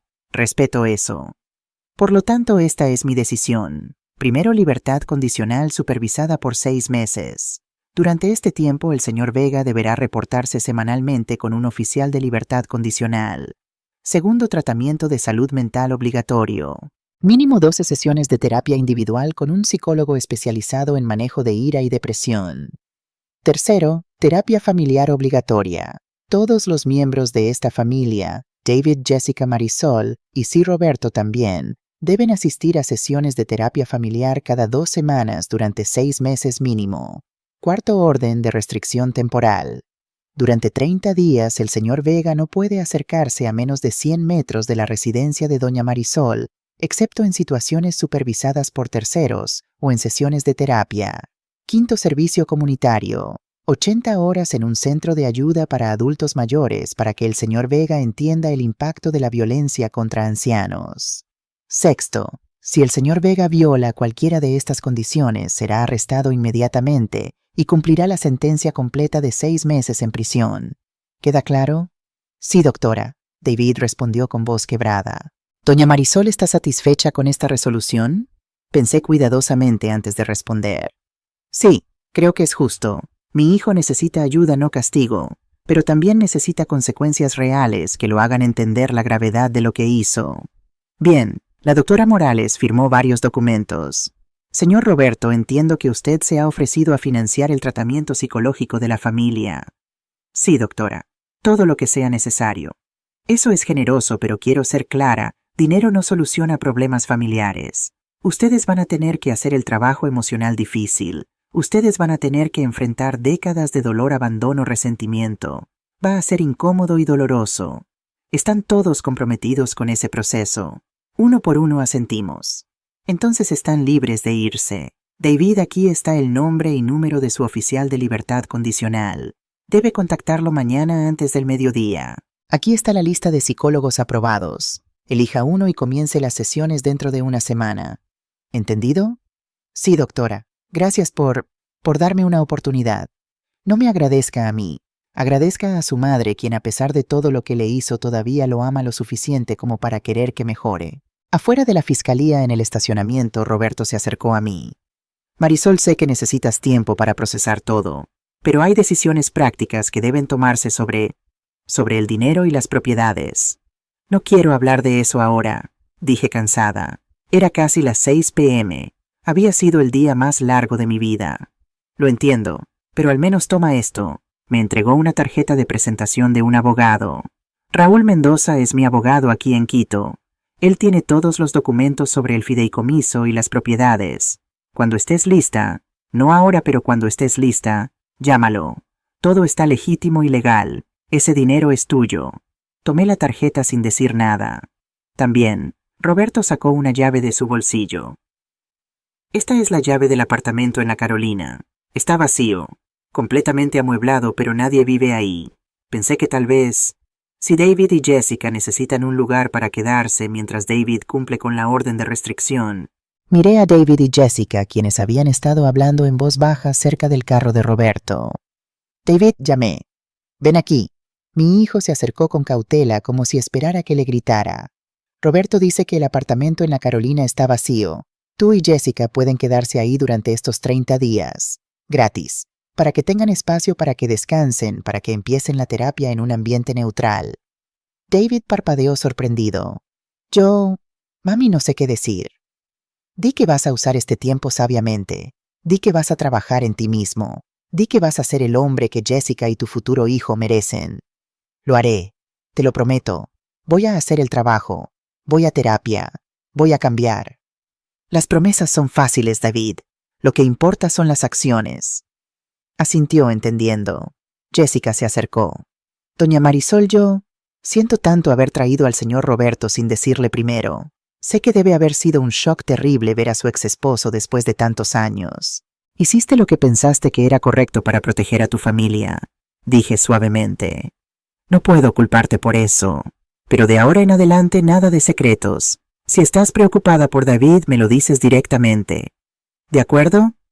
De acuerdo. Jessica me abrazó. Gracias por no rendirte con él, con nosotros. Mientras los veía irse en el carro de Roberto hacia el apartamento en la Carolina Rosa, puso su brazo alrededor de mis hombros. Vamos, hijita. María Elena preparó sopa.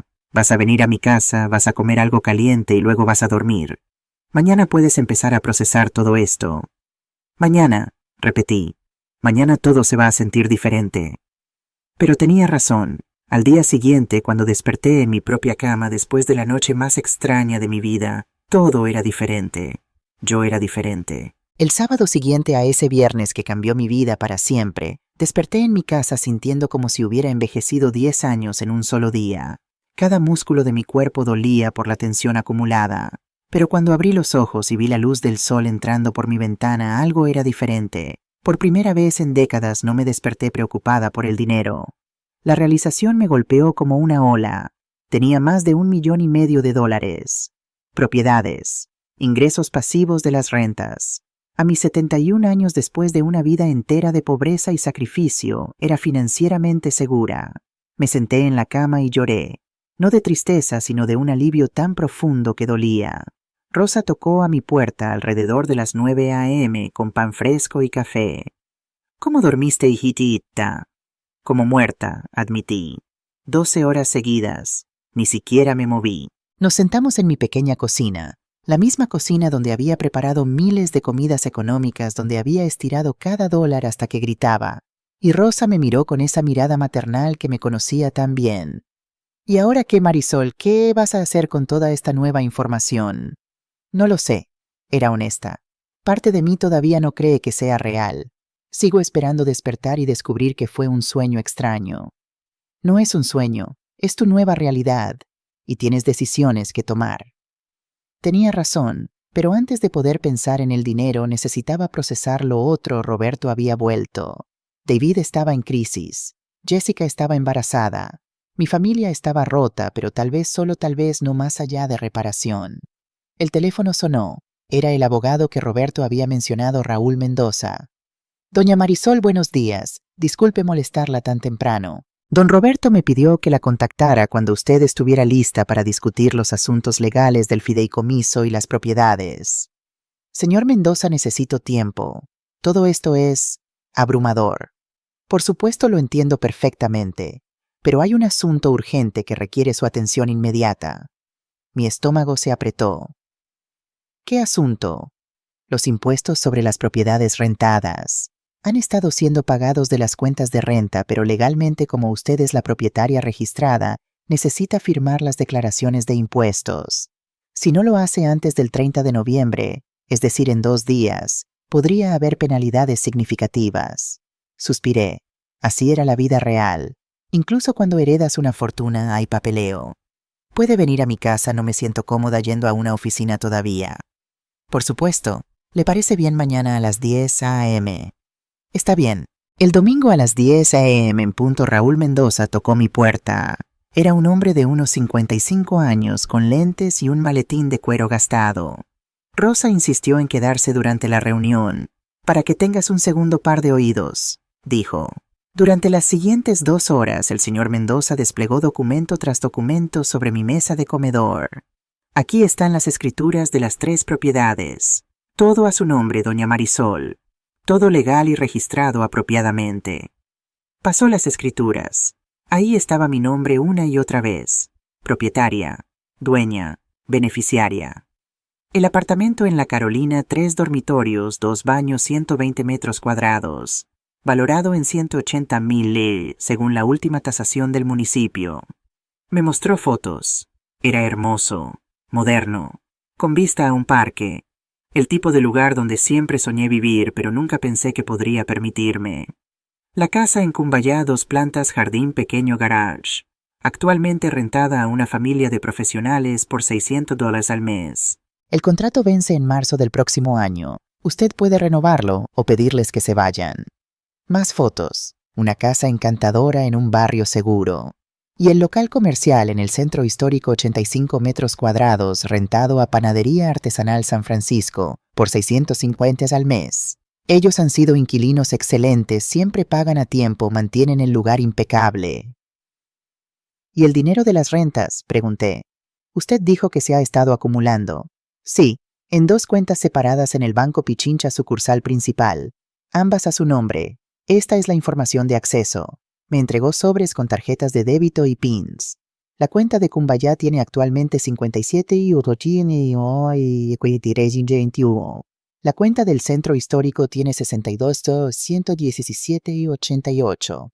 Total de 119, 961, ponieron 9 disponible inmediatamente.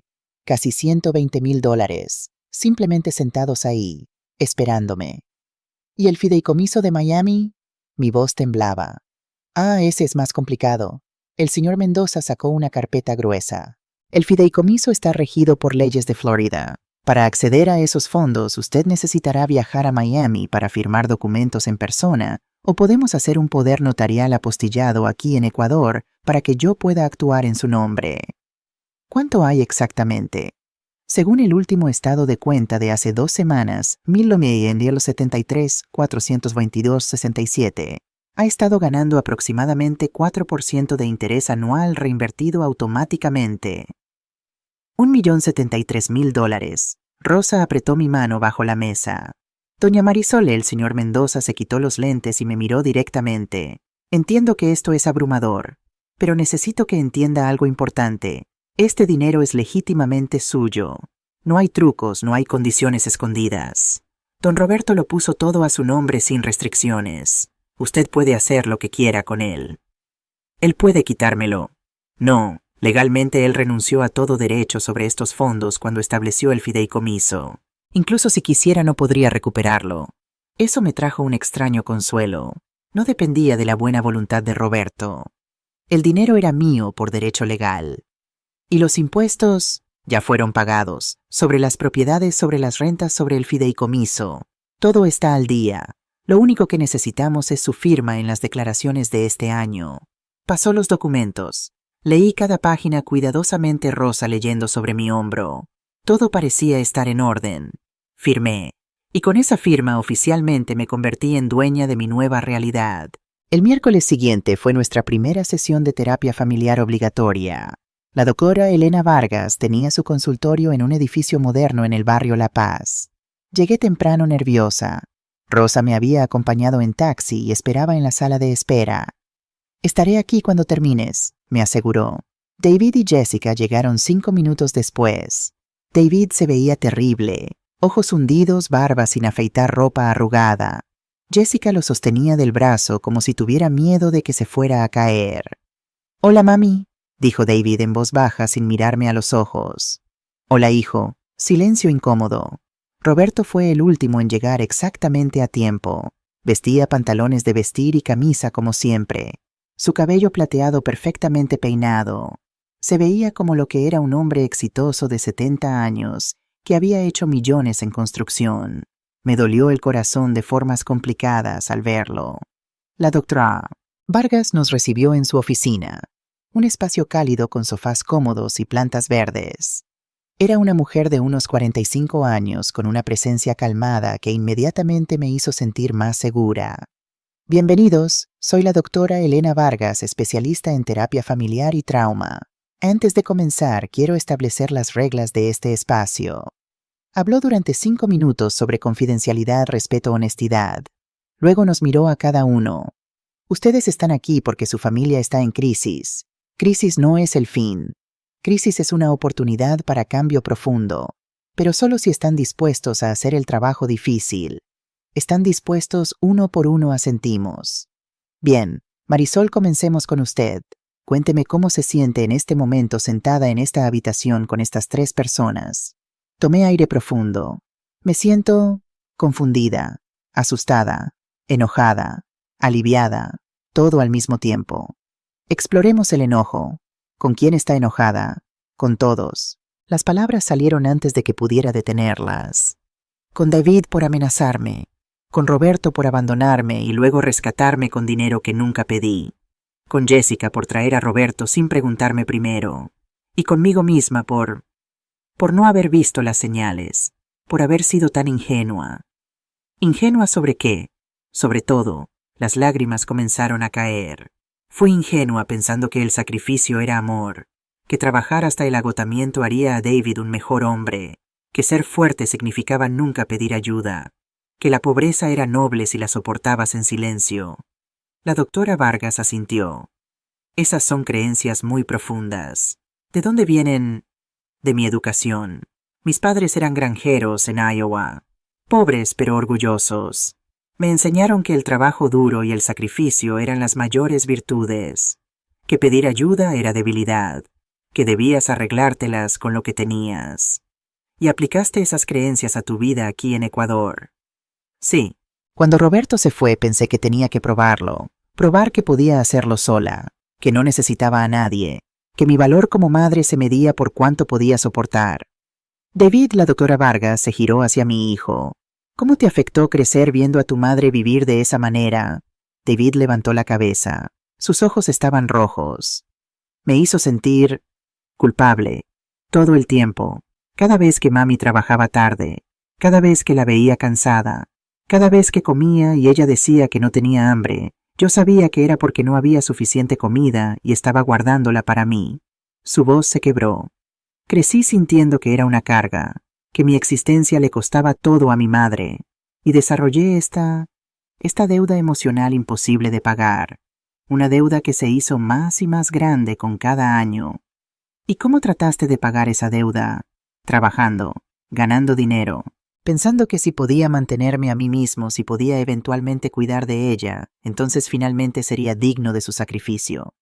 Y cuando perdiste tu trabajo, sentí que había fallado en la única cosa que importaba. No solo perdí un empleo, perdí mi valor como hijo, como hombre, como ser humano. La doctora Vargas dejó que el silencio se asentara por un momento. Roberto, finalmente dijo, usted creó esta situación al irse. Cuénteme por qué pensó que era la decisión correcta. Roberto habló lentamente, eligiendo sus palabras con cuidado. Cuando me diagnosticaron con cáncer terminal entré en pánico. No pensé en Marisol o David. Pensé en mí, en mi miedo a morir, en mi terror a deteriorarme, en mi... Hizo una pausa, en mi cobardía fundamental, porque eso es lo que fue. No nobleza, no sacrificio, cobardía pura. Continúe. Me convencí de que los estaba liberando, que sería más fácil para ellos odiarme que verme morir. Pero la verdad es que no podía soportar verlos verme morir. No podía soportar ser vulnerable, débil, necesitado. Preferí ser el villano que el paciente. Y después cuando sobreviviste, después fue peor, porque entonces no tenía la excusa del cáncer. Entonces era solo orgullo, vergüenza, el tiempo que había pasado. Cada año que no regresaba hacía más imposible regresar. Así que en lugar de volver enviabas dinero. Sí, dinero anónimo, fideicomisos secretos, propiedades a su nombre sin que lo supiera.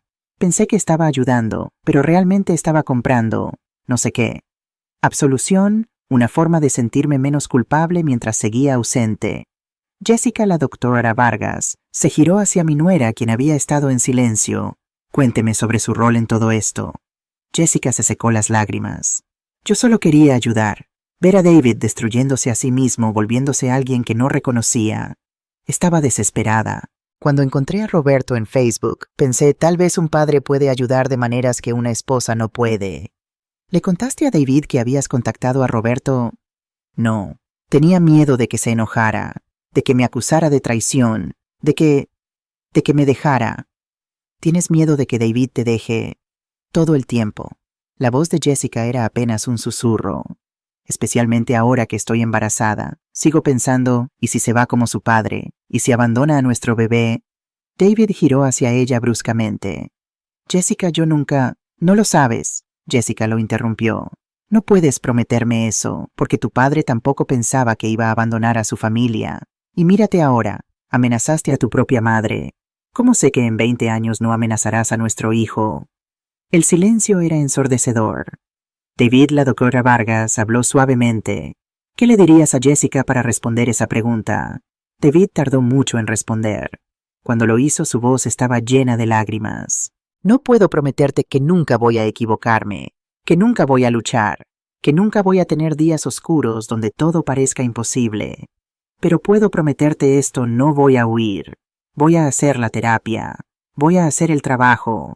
Y si alguna vez siento que estoy perdiendo el control de nuevo, voy a pedir ayuda. No voy a esperar hasta amenazar a las personas que amo. ¿Y cómo va a cumplir esa promesa?, preguntó la doctora Vargas. Ya empecé. Tuve mi primera sesión de terapia individual ayer, con el doctor Ramón Torres, especialista en depresión y manejo de ira. Me diagnosticó con depresión mayor y me recetó antidepresivos. Esto era nuevo para mí. ¿Antidepresivos? Sí, mami. El doctor Torres dice que probablemente he tenido depresión sin diagnosticar durante años. Que el desempleo solo fue el gatillo, pero las raíces son mucho más profundas. Toda esa culpa, esa presión, esa sensación de nunca ser suficiente, son síntomas clásicos. Eso es un paso muy valiente, David, dijo la doctora Vargas. Admitir que necesitas ayuda médica además de terapia. Muchos hombres no pueden hacer eso. No tengo opción. No si quiero ser el padre que mi hijo merece. No si quiero ser el esposo que Jessica merece. No si quiero... Miró hacia mí. No si quiero ser el hijo que mi madre mereció tener. Me quebré. Lloré como no había llorado en años. Hijo, logré decir entre sollozos. Tú eres el hijo que merecí. Cometiste errores terribles, sí. Pero sigues siendo mi David. Y te amo. Y quiero que sanes. Nos abrazamos entonces en el consultorio de la doctora Vargas, llorando juntos como no lo habíamos hecho desde que era un niño pequeño asustado por una pesadilla. La doctora Vargas nos dio tiempo. Finalmente, cuando nos separamos, dijo: Esta es sanación. Esto es lo que construiremos juntos en los próximos meses. Honestidad brutal, vulnerabilidad, responsabilidad y amor que no está condicionado a perfección, sino a esfuerzo genuino. Salimos de esa primera sesión agotados, pero esperanzados. Por primera vez en meses sentí que tal vez, solo tal vez, mi familia podría sobrevivir esto. La segunda semana decidí finalmente ver las propiedades en persona. El señor Mendoza me llevó primero al apartamento en la Carolina donde David y Jessica estaban quedándose. Toqué la puerta nerviosa. Jessica abrió. Doña Marisol, qué sorpresa. Pase, pase. El apartamento era más hermoso de lo que las fotos mostraban. Pisos de madera, ventanas grandes, cocina moderna. El tipo de lugar donde gente rica vivía. Este lugar es increíble, dije mirando alrededor. Lo es, Jessica sonrió. Nos ha dado tanto espacio para respirar. David está durmiendo mejor. Yo también. ¿Cómo van las cosas entre ustedes? Mejor. No perfectas, pero mejor. Él está tomando sus medicamentos. Va a terapia cada 3 días. Y habla conmigo. Realmente habla. Sobre sus miedos, sus inseguridades, todo. David salió del dormitorio. Se veía diferente, más descansado aunque todavía triste. Mami, no sabía que vendrías. Solo quería ver el lugar, asegurarme de que estén cómodos. Estamos más que cómodos. Estamos agradecidos. Se sentó en el sofá. Mami, he estado pensando mucho, sobre el dinero, sobre todo. ¿Sí? No quiero nada de eso, del fideicomiso de las propiedades. Nada. Es tu dinero. Te lo ganaste soportando 29 años de mi padre ausente. No voy a tocarlo. David, no, déjame terminar. Pasé 6 meses sintiéndome entitled a tu ayuda, creyendo que me debías algo, y estaba equivocado, completamente equivocado. Tú no me debes nada, nunca me debiste nada. Criaste a un hijo con amor, y eso fue suficiente, más que suficiente. Pero vas a ser padre pronto, necesitarás ayuda. Y cuando la necesite te la pediré educadamente, como un hijo adulto pide ayuda a su madre. no como un entitled brat que exige y amenaza. ¿De acuerdo? Lo abracé. De acuerdo. La tercera semana visité la casa en Cumbayá. Los inquilinos, una pareja joven con 2 niños, estaban sorprendidos de conocerme. Doña Marisol, no sabíamos que usted era la dueña. El señor Mendoza siempre manejaba todo, dijo la esposa. Bueno, ahora estoy más involucrada. ¿Están felices aquí? Muy felices. Es un vecindario seguro, buenas escuelas, todo lo que necesitamos. Esperamos poder renovar el contrato en marzo. Me parece perfecto. También visité la panadería que rentaba mi local comercial. Don Alfonso, el dueño, era un hombre de 60 años que había estado horneando durante 40 años. Su local ha sido una bendición, doña Marisol, me dijo mientras me ofrecía pan recién horneado.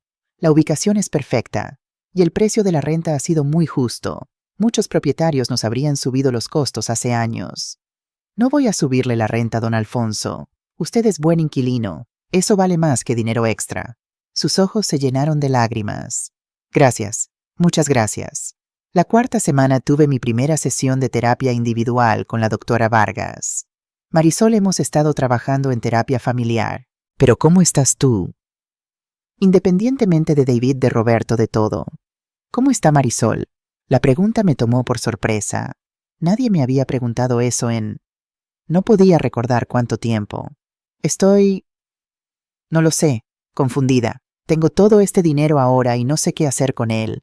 Me siento culpable por tenerlo cuando otros necesitan más. ¿Culpable por qué? Porque no me lo gané. Apareció de la nada, mientras hay gente trabajando 3 empleos que nunca tendrá esta seguridad. Marisol, trabajaste 2 empleos durante 30 años. Criaste un hijo sola. Sobreviviste a abandono, pobreza, lucha constante. ¿De verdad crees que no te ganaste la seguridad? Pero no gané este dinero específico. No directamente. Pero el dinero vino a ti porque Roberto se sintió culpable por el sufrimiento que te causó. En cierto sentido es compensación, restitución. No perfecta, pero algo. Lo pensé. Supongo que tienes razón. ¿Y qué quieres hacer con el dinero si no hubiera juicio, si no hubiera expectativas? ¿Qué te haría feliz? Pensé cuidadosamente. Quiero ayudar a David y Jessica con el bebé, pero no dándoles todo, solo asegurándome de que el bebé tenga lo que necesita. Quiero donar algo al refugio de violencia doméstica donde las oficiales dijeron que podía ser voluntaria. Quiero vivir sin preocuparme por cada dólar. Tal vez viajar un poco, ver cosas que nunca pude ver.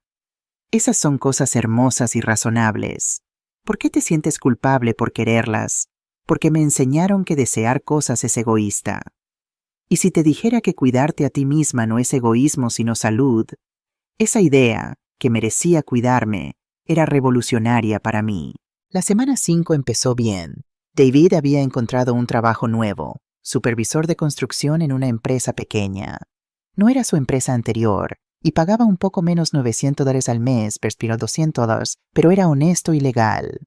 Mi primer día es el lunes, me dijo en nuestra sesión de terapia del jueves. Estoy tan orgullosa de ti, hijo. Pero el lunes por la noche Jessica me llamó llorando. Doña Marisol, necesito que venga al apartamento. Por favor.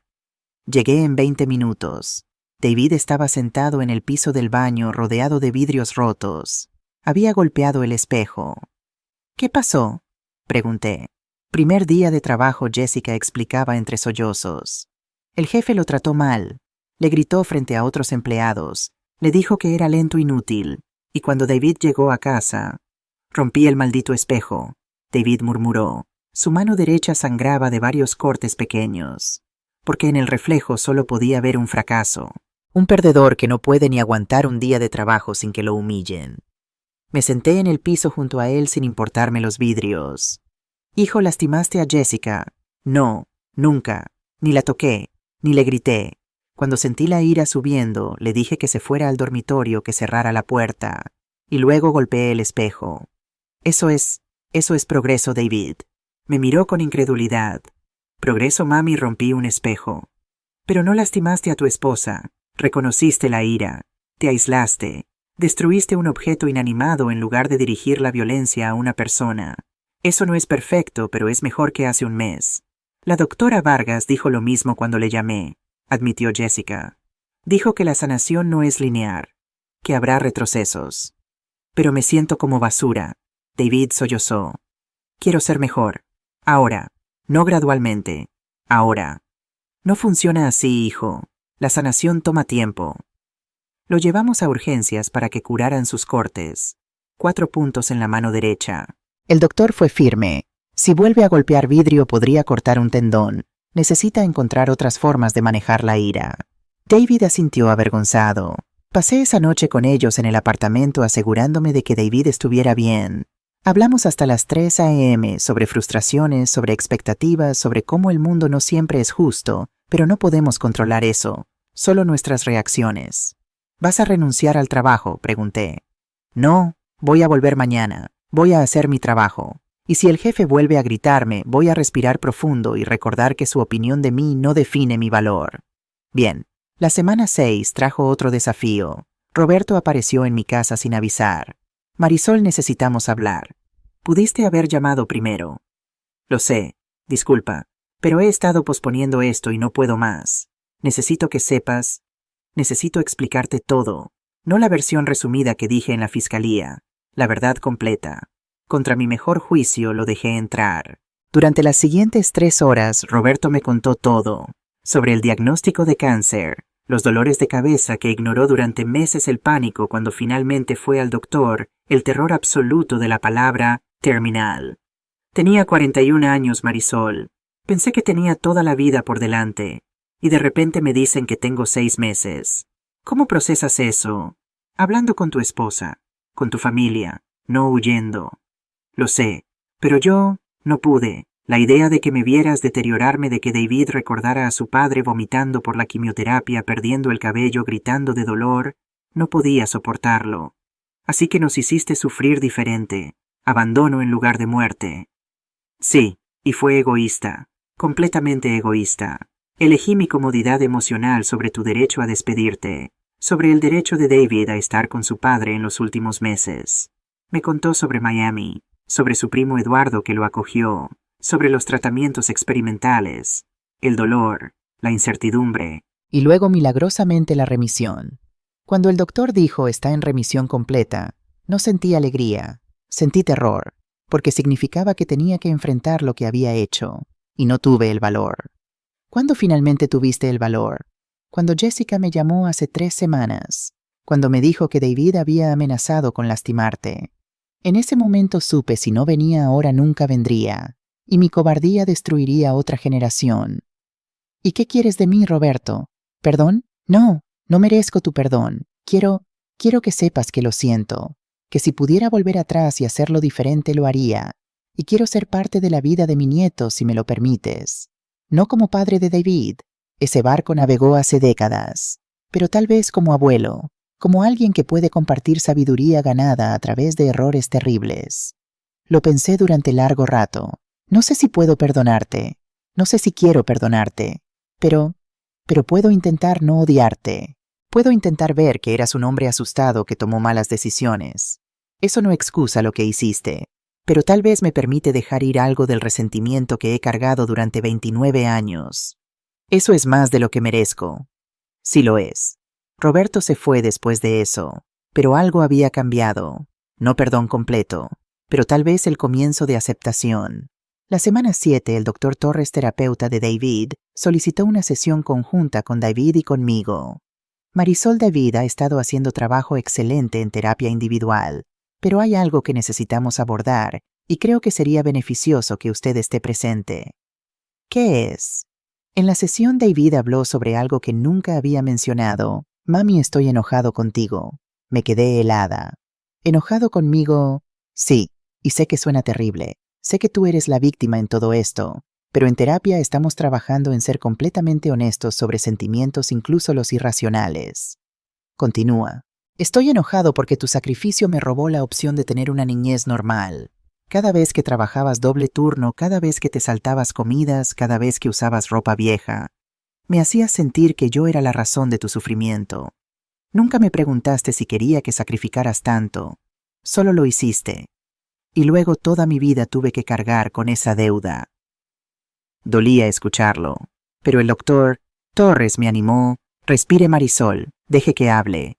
Y sé que no fue tu intención, sé que lo hiciste por amor, pero el resultado fue el mismo. Crecí sintiendo que debía mi existencia completa, que cada respiración que tomaba te costaba algo, y eso me hizo incapaz de valorarme a mí mismo independientemente de lo que podía hacer por ti. Las lágrimas rodaban por mi rostro. Lo siento, David, nunca quise que te sintieras así. Lo sé, pero pasó, y necesito que lo sepas para que podamos trabajar en ello. El doctor Torres intervino. Marisol, ¿puede entender la perspectiva de David sin tomarlo como ataque personal? Lo intenté, realmente lo intenté. Creo que sí. Yo pensé que el sacrificio era amor, pero lo que David necesitaba no era una mártir. Era una madre que también se cuidaba a sí misma, una madre que modelaba balance, no solo resistencia. Exactamente, dijo el doctor Torres. ¿Y David puede entender que su madre hizo lo mejor que pudo con las herramientas que tenía? Sí, David asintió, y por eso no la culpo. Solo necesitaba que supiera cómo me afectó.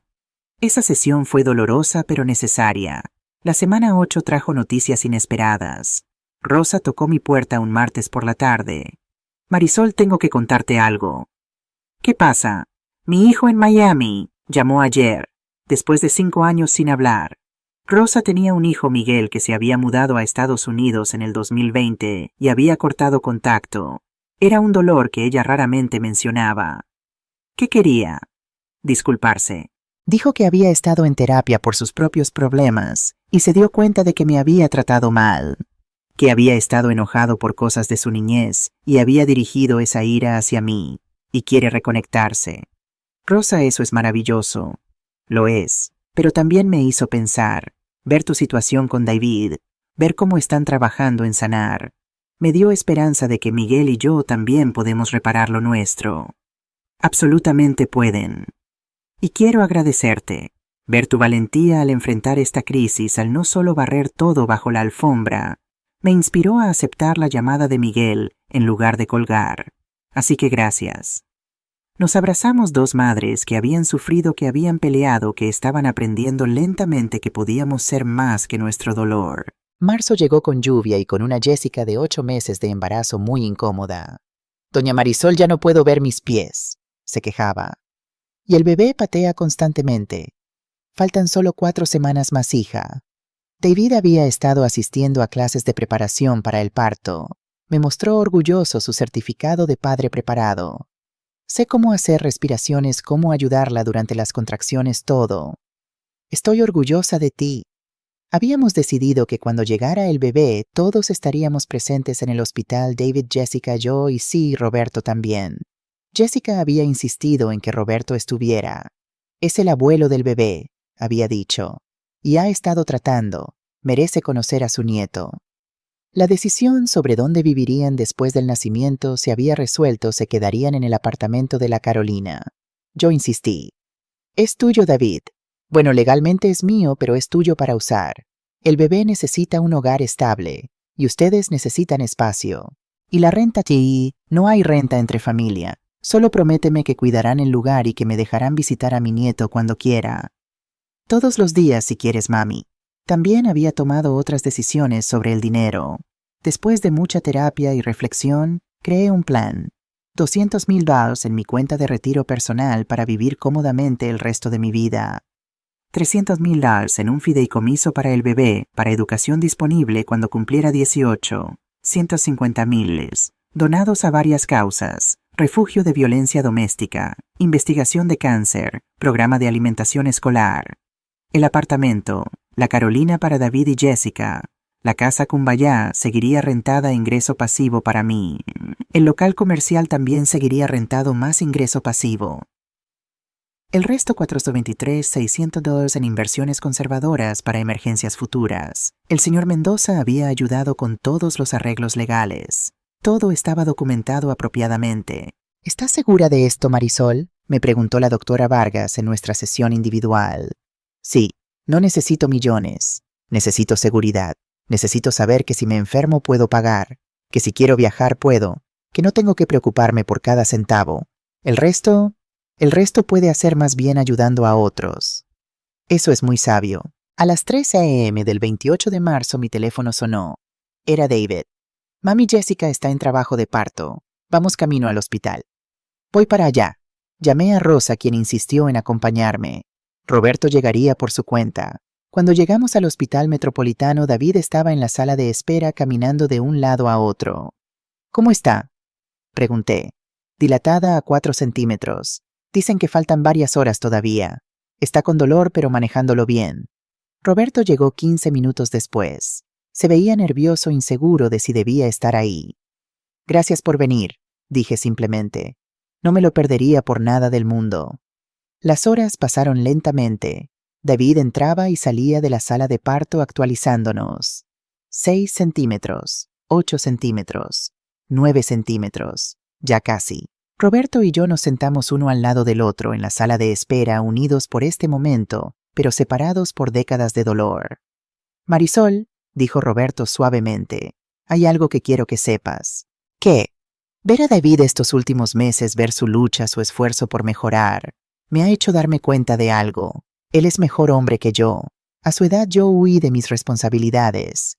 Él está enfrentándolas, está haciendo terapia, está tomando medicamentos, está haciendo el trabajo duro que yo nunca hice. Es un buen hombre que cometió errores, como todos nosotros. Sí, y su hijo va a tener algo que el nuestro nunca tuvo: un padre presente, un padre que se queda, un padre que hace el trabajo. En ese momento David salió corriendo de la sala de parto con una sonrisa enorme. Es hora, el bebé está llegando. Nos pusimos de pie. David regresó corriendo adentro. Esperamos en agonía dulce durante 20 minutos más. Y entonces el sonido más hermoso del mundo, el llanto de un bebé recién nacido. David salió con lágrimas corriendo por su rostro. Es un niño. Nathan Robert Vega. 7 libras 3 onzas. Perfecto. Completamente perfecto. ¿Puedo verlo?, pregunté. En unos minutos. Están limpiándolo y checándolo. Pero mami. Su voz se quebró. Cuando lo sostuve, cuando vi su carita, juré que voy a ser el padre que él merece. Voy a romper el ciclo. Voy a quedarme. Lo abracé fuerte. Lo sé, hijo. Lo sé. 20 minutos después nos permitieron entrar a la habitación de recuperación de 2 en 2. Fui primero con David. Jessica estaba en la cama exhausta pero radiante, sosteniendo un pequeño bulto envuelto en una manta azul. Doña Marisol conozca a su nieto. Tomé al bebé en mis brazos y miré su carita perfecta. Tenía los ojos cerrados, pequeños puños apretados, respirando suavemente. Era perfecto. Hola, Nathan, susurré. Soy tu abuela, y te voy a querer tanto. Te voy a dar todo el amor que tengo, pero voy a hacerlo diferente de como quise a tu papá. Voy a quererte sin asfixiarte con sacrificio. Voy a cuidarte sin hacerte sentir que me debes algo. Voy a amarte con libertad, no con deuda. David estaba llorando de nuevo. Gracias, mami, por todo, por no rendirte conmigo, por darme otra oportunidad, por enseñarme que la familia vale la pena pelear por ella. Después fue el turno de Roberto. Lo vi sostener a su nieto con manos temblorosas. Hola, pequeño Nathan, escuché que le susurraba. No te conozco todavía, pero ya te quiero, y voy a estar aquí para ti. No voy a cometer los errores que cometí con tu papá. Voy a quedarme, voy a ser presente, voy a ser el abuelo que mereces. Cuando salimos del hospital esa mañana, el sol estaba saliendo sobre Quito. Una nueva vida había llegado al mundo, una nueva oportunidad, un nuevo comienzo. Estoy sentada en mi sala. No la casa vieja y pequeña donde pasé décadas luchando, sino en un apartamento nuevo que compré para mí en un edificio con elevador. Mis rodillas lo agradecen. Es modesto pero cómodo. Tiene 2 dormitorios, uno para mí, uno para cuando Nathan se quede conmigo.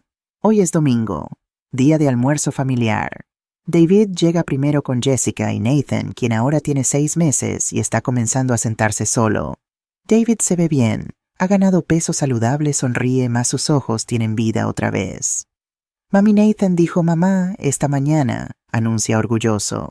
Todos los bebés dicen mamá primero. Jessica se ríe. No significa que te está llamando específicamente. Déjame tener esto, David suplica en broma. Roberto llega poco después con vino y postre. Ha alquilado un apartamento a 3 cuadras de aquí. Ve a Nathan 2 veces por semana. No es un padre para David.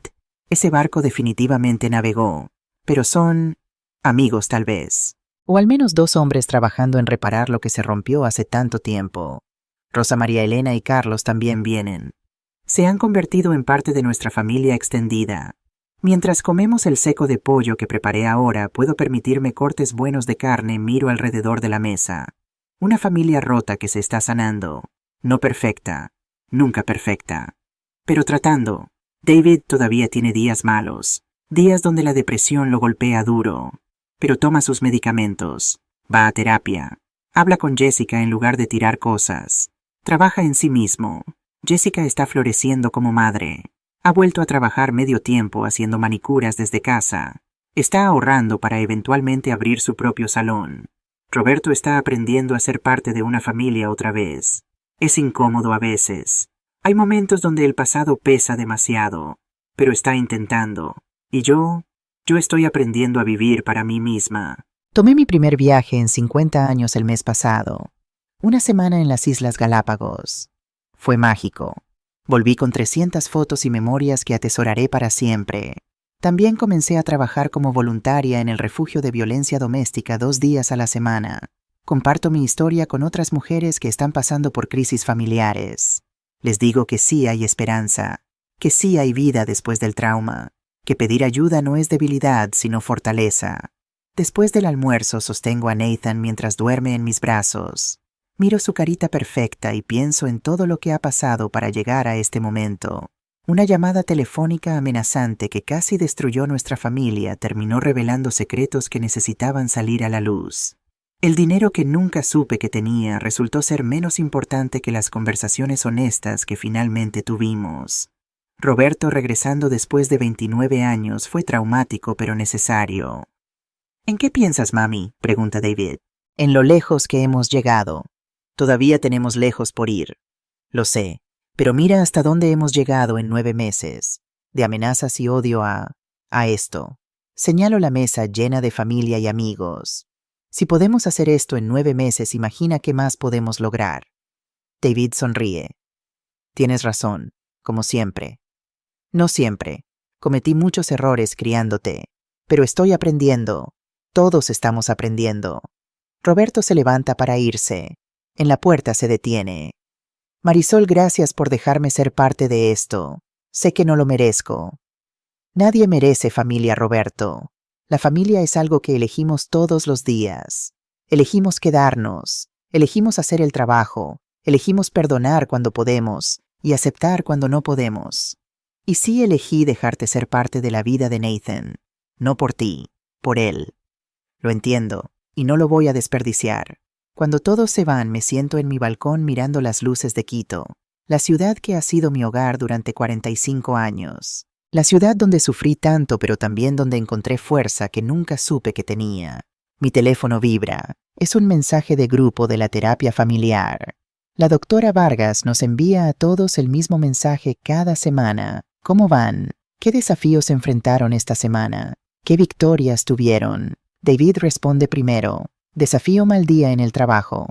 Victoria: hablé con Jessica en lugar de romper cosas. Llamé a mi terapeuta cuando sentí que perdía el control. Jessica: desafío: Nathan no durmió 3 noches seguidas, estoy agotada. Victoria: pedí ayuda a doña Marisol en lugar de tratar de ser supermamá. Roberto: desafío: sentir que no pertenezco cuando toda la familia está junta. Victoria: quedarme de todas formas en lugar de huir como hice antes. Y finalmente yo: desafío: aceptar que merezco ser feliz sin sentirme culpable. Victoria: reservé otro viaje, esta vez a Machu Picchu. Me voy en noviembre. La doctora Vargas responde: hermoso progreso, familia Vega. Los veo el jueves. Miro las estrellas. Pienso en todo lo que perdí. Años de lucha innecesaria, un matrimonio destruido por secretos, una relación con mi hijo casi rota por expectativas imposibles. Pero también pienso en lo que gané. Autoconocimiento, límites saludables, la capacidad de pedir ayuda y la comprensión de que el amor verdadero no requiere sacrificio hasta la autodestrucción. Si pudiera volver atrás y cambiar algo, lo haría tal vez. Probablemente. Pero no puedo. Solo puedo seguir adelante. Y hacia adelante es exactamente hacia donde voy. Con Nathan, con David, con Jessica, con Rosa y mi comunidad que me sostuvo. Incluso con Roberto, incómodamente, imperfectamente. hacia adelante, siempre hacia adelante. Si ustedes están viendo este video, si llegaron hasta aquí conmigo en este viaje, quiero que sepan algo. Ustedes no están solas. Si tienen un hijo que las trata mal, si tienen un esposo que las abandonó, si han sacrificado tanto que perdieron quienes eran, si están cargando deudas emocionales que nunca pidieron, ustedes no están solas. Y hay esperanza. Siempre hay esperanza.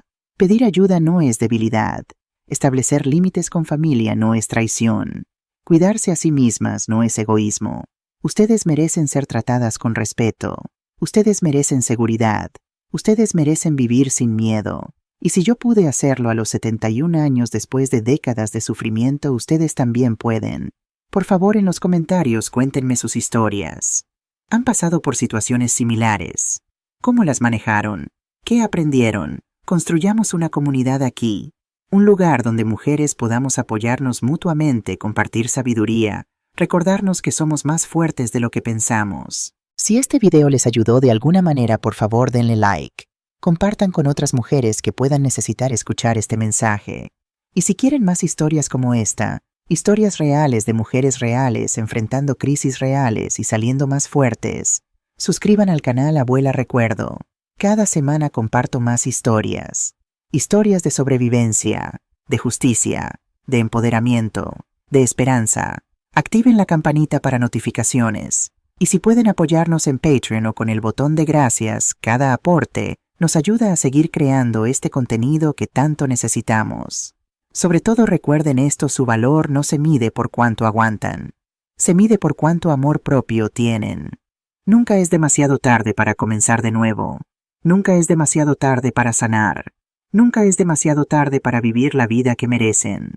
Los quiero. Cuídense. Y nos vemos en el próximo video. Marisol Vega, Quito, Ecuador, septiembre 2026.